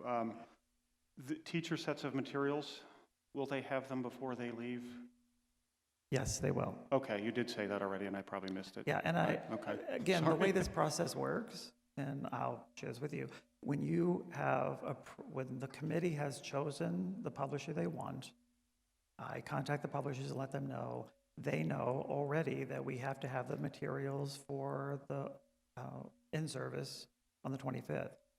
Because the way this always happens, it's set up that you pay for the student books, they give you the teacher editions for free. It's no charge. So those are sent to us, we have those in the warehouse. They're just waiting for you to approve it before we distribute them. But we can do that because we haven't actually paid for those books. They need the PO for the student editions. But even that, they have in their warehouse ready to go because our warehouse needs it by June 1st in order to process them and get them distributed before school starts. That's the behind-the-scenes work that happens. I would just like to say in closing, I'm just very uncomfortable with the variety of information that each one of you board members got versus me in reference to making a decision like this evening. I mean, each one of you had a conversation that was different than what I had, so I have no idea what you all discussed. Whether you walk through the lobby and you see the books, that's fine, but you know, there was no conversation amongst us together as a group. There could have been something important you said, or Mr. Glover said. I have no idea what was said. I have no idea what the teachers said as well. I have not had a conversation with them. And I'm going back again to the work study session for $1.2 million. I don't feel comfortable voting this evening when I don't know what conversations took place and to answer those questions. And I don't know, Madam President, if we plus there's a board member missing this evening. This is a huge, request taking place. If we can delay this for until we can get these questions asked, or if we can have another meeting on this, I don't know where we could go with this, but that's just. Well, right now we have a motion to approve it. We have a quorum, so, it's unfortunate Mr. Thornock hasn't made it. And I hear what you're saying, and I think we all agree that a work study would have been preferred. But as a board member, I didn't have a work study, so I had to gather my own information. I had to educate myself. I had to have conversation to make sure that I was prepared for this. So I hear what you're saying, and I would like to have had a work study and where we can have that conversation, because that is the point of our work study, process is that we can have that conversation, we can go back, we can make changes. Unfortunately, in the interest of time, school gets out next week, and these PD days are scheduled. It is a large investment, and that's why I felt it important to make sure that I educated myself, that I asked my questions, that I sought out the information. I had to do that on my own. So you have the opportunity to answer questions or ask questions, and we can get them answered. But I don't know what questions you asked. That's my thing. I don't know what the other board members, I do not know what the other board members have asked. That's my concern here this evening. But if you have a question, then you can, whatever questions you have, you ask, whether it's already been asked. But see, if I heard what they said, then perhaps that would spark something else that would be of interest for me this evening. And I know we're going back to the timeline. It should have been thought out, the timeline. When you're looking at something, I would take a look at, okay, I need to have a work study session done by a certain date. So I need to start this process in June or July. That's what I'm concerned about. I'm concerned about the fact that we do not have a work study session. I'm looking at a 15-minute presentation here. I don't have a clue what any other board members have asked or what any of the teachers have said, and I'm supposed to make a request for $1.2 million. Mr. Witovich, if I could just interject, I appreciate your concern, and I would say I know you care so much about the teachers and that they have what they need. I wouldn't punish them because you think the process is flawed. Because like I said, I didn't make the decision for what book they pick. This is what the teachers want, and it really is going to make a huge difference for them to have these resources. They need these resources, and we can't really delay it because, again, the in-service is next Friday. The warehouse has to have the materials at a certain time or they can't get them distributed. We couldn't really start this in June or July. We don't have any teachers here. And they already aren't paid. They're doing this on their own time. And you see, it was a large committee. A lot of people gave a lot of time to this. And it did start as soon as it possibly could in August. And that was early. And they've been working on this since August. So I appreciate your frustration with that. And I say moving forward, we will make sure that we have this set up so that it is a work study and that you have time to discuss and talk about it. But I would say, this is what the teachers really need. So I would hope you would think about that and not, again, let the process be what holds you back. I'm just, Madam President, I agree. The process. So I don't want anything tragic to happen to you, but if it did, Higley should really have in place. This is a timeline when an adoption is done with months, and I think probably we can learn and take some time after all this dies down and write it down for whoever is in charge of whatever next adoption, that this is when this should happen, this is when this should happen. So the people have it to look at. It's all part, of a good plan. So I think that point has been driven home. That'd be a good thing to have in writing so anybody can refer to it. And then secondly, teachers and Mr. Witovich and everybody, I am placing a huge amount of trust in all of the teachers and the process and the committee because I don't have a lot of answers. I didn't ask a lot of questions. This did. Like you, I knew it was coming, but I would have asked a million more questions probably if we had a different work study. So I'm trusting the process and the people that we have doing the work, and that's all. Mr. Glover, like I said, I'm not a math specialist. I have to rely on the teachers and the committee on what is best, and they're teaching it. So, and that's why I respectfully disagree with Mr. Witovich on bringing parents into the committee, because unless they have a background in math, we did have parents in ELA because we had them looking and reading books for content and if it was appropriate for our community. It wasn't how it's taught or anything. And with math, you would have to have a level of expertise because we don't want parents trying to tell our teachers how to teach if we don't have that background. So And I hear you, and Mr. Scott, or Mr. Glover, thank you, Mr. Scott. Um, Documented processes. I think Dr. Thomason's probably tired of hearing those words come out of my mouth.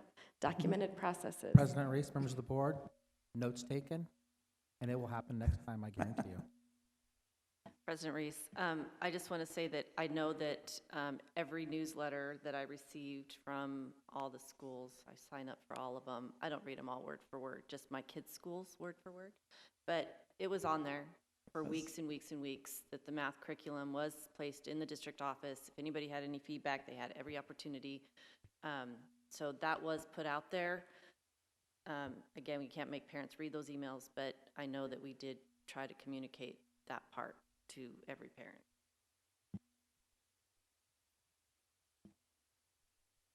Any other questions or comments? All right, all those in favor? Aye. Aye. Aye. All those opposed? Motion carries 3-1. Thank you.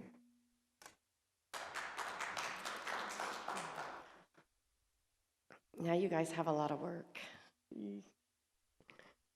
Thank you for all your time. It was a large committee and it does take a lot of time, so thank you.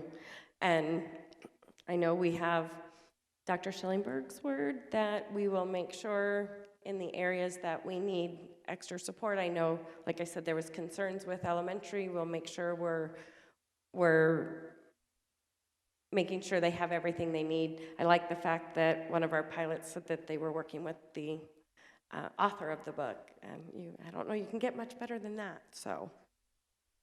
The author from UCLA, I thought that was very impressive. So, very nice.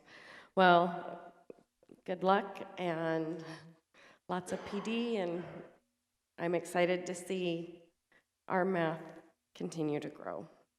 Reese? Mrs. Kaler. I just want to again thank the teachers that did reach out to me, whether it was at a park or in an email, or if I reached out to you. I just really appreciate hearing teachers' voices because, again, data's data, but when I hear the words of a teacher, I'm able to really soak that in. So again, I just want to put that out there. Thank you. All right, we'll go on to our future agenda items. Does anyone have any future agenda items? President Reese? Mrs. Kaler? I know we're working on it, Dr. Thomason, but do we have a timeline for when we will discuss the new budget proposal from Mr. Ducey?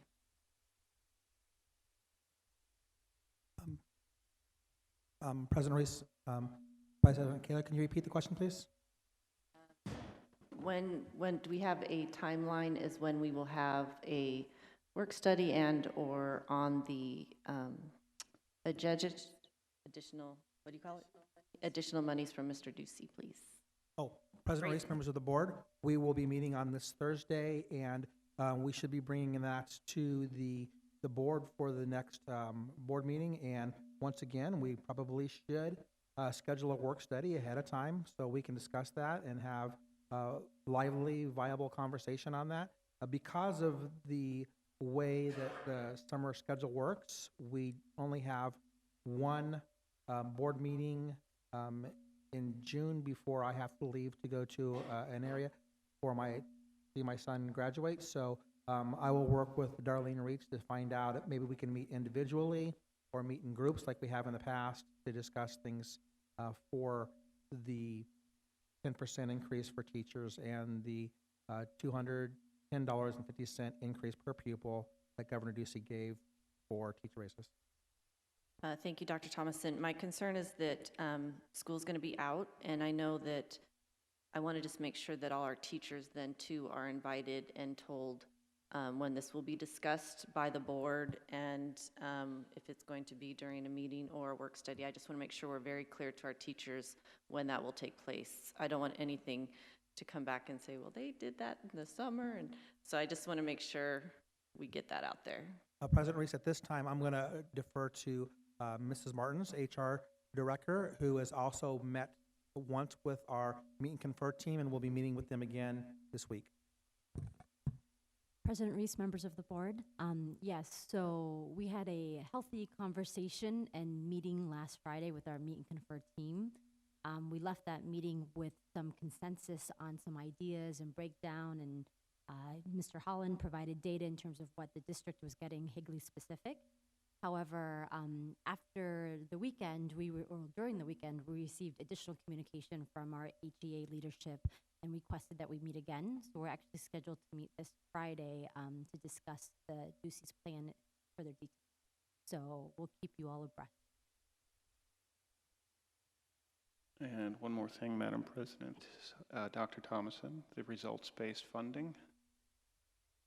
Future. President Reese, members of the board, we have hopefully our final meeting scheduled for the last week of May, first week of June for the results-based funding with our results-based funding team, and hopefully to bring a recommendation to the board in our June meeting.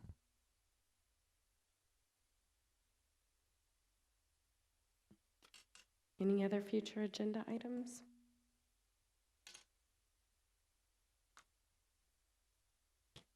All right, I move that we adjourn.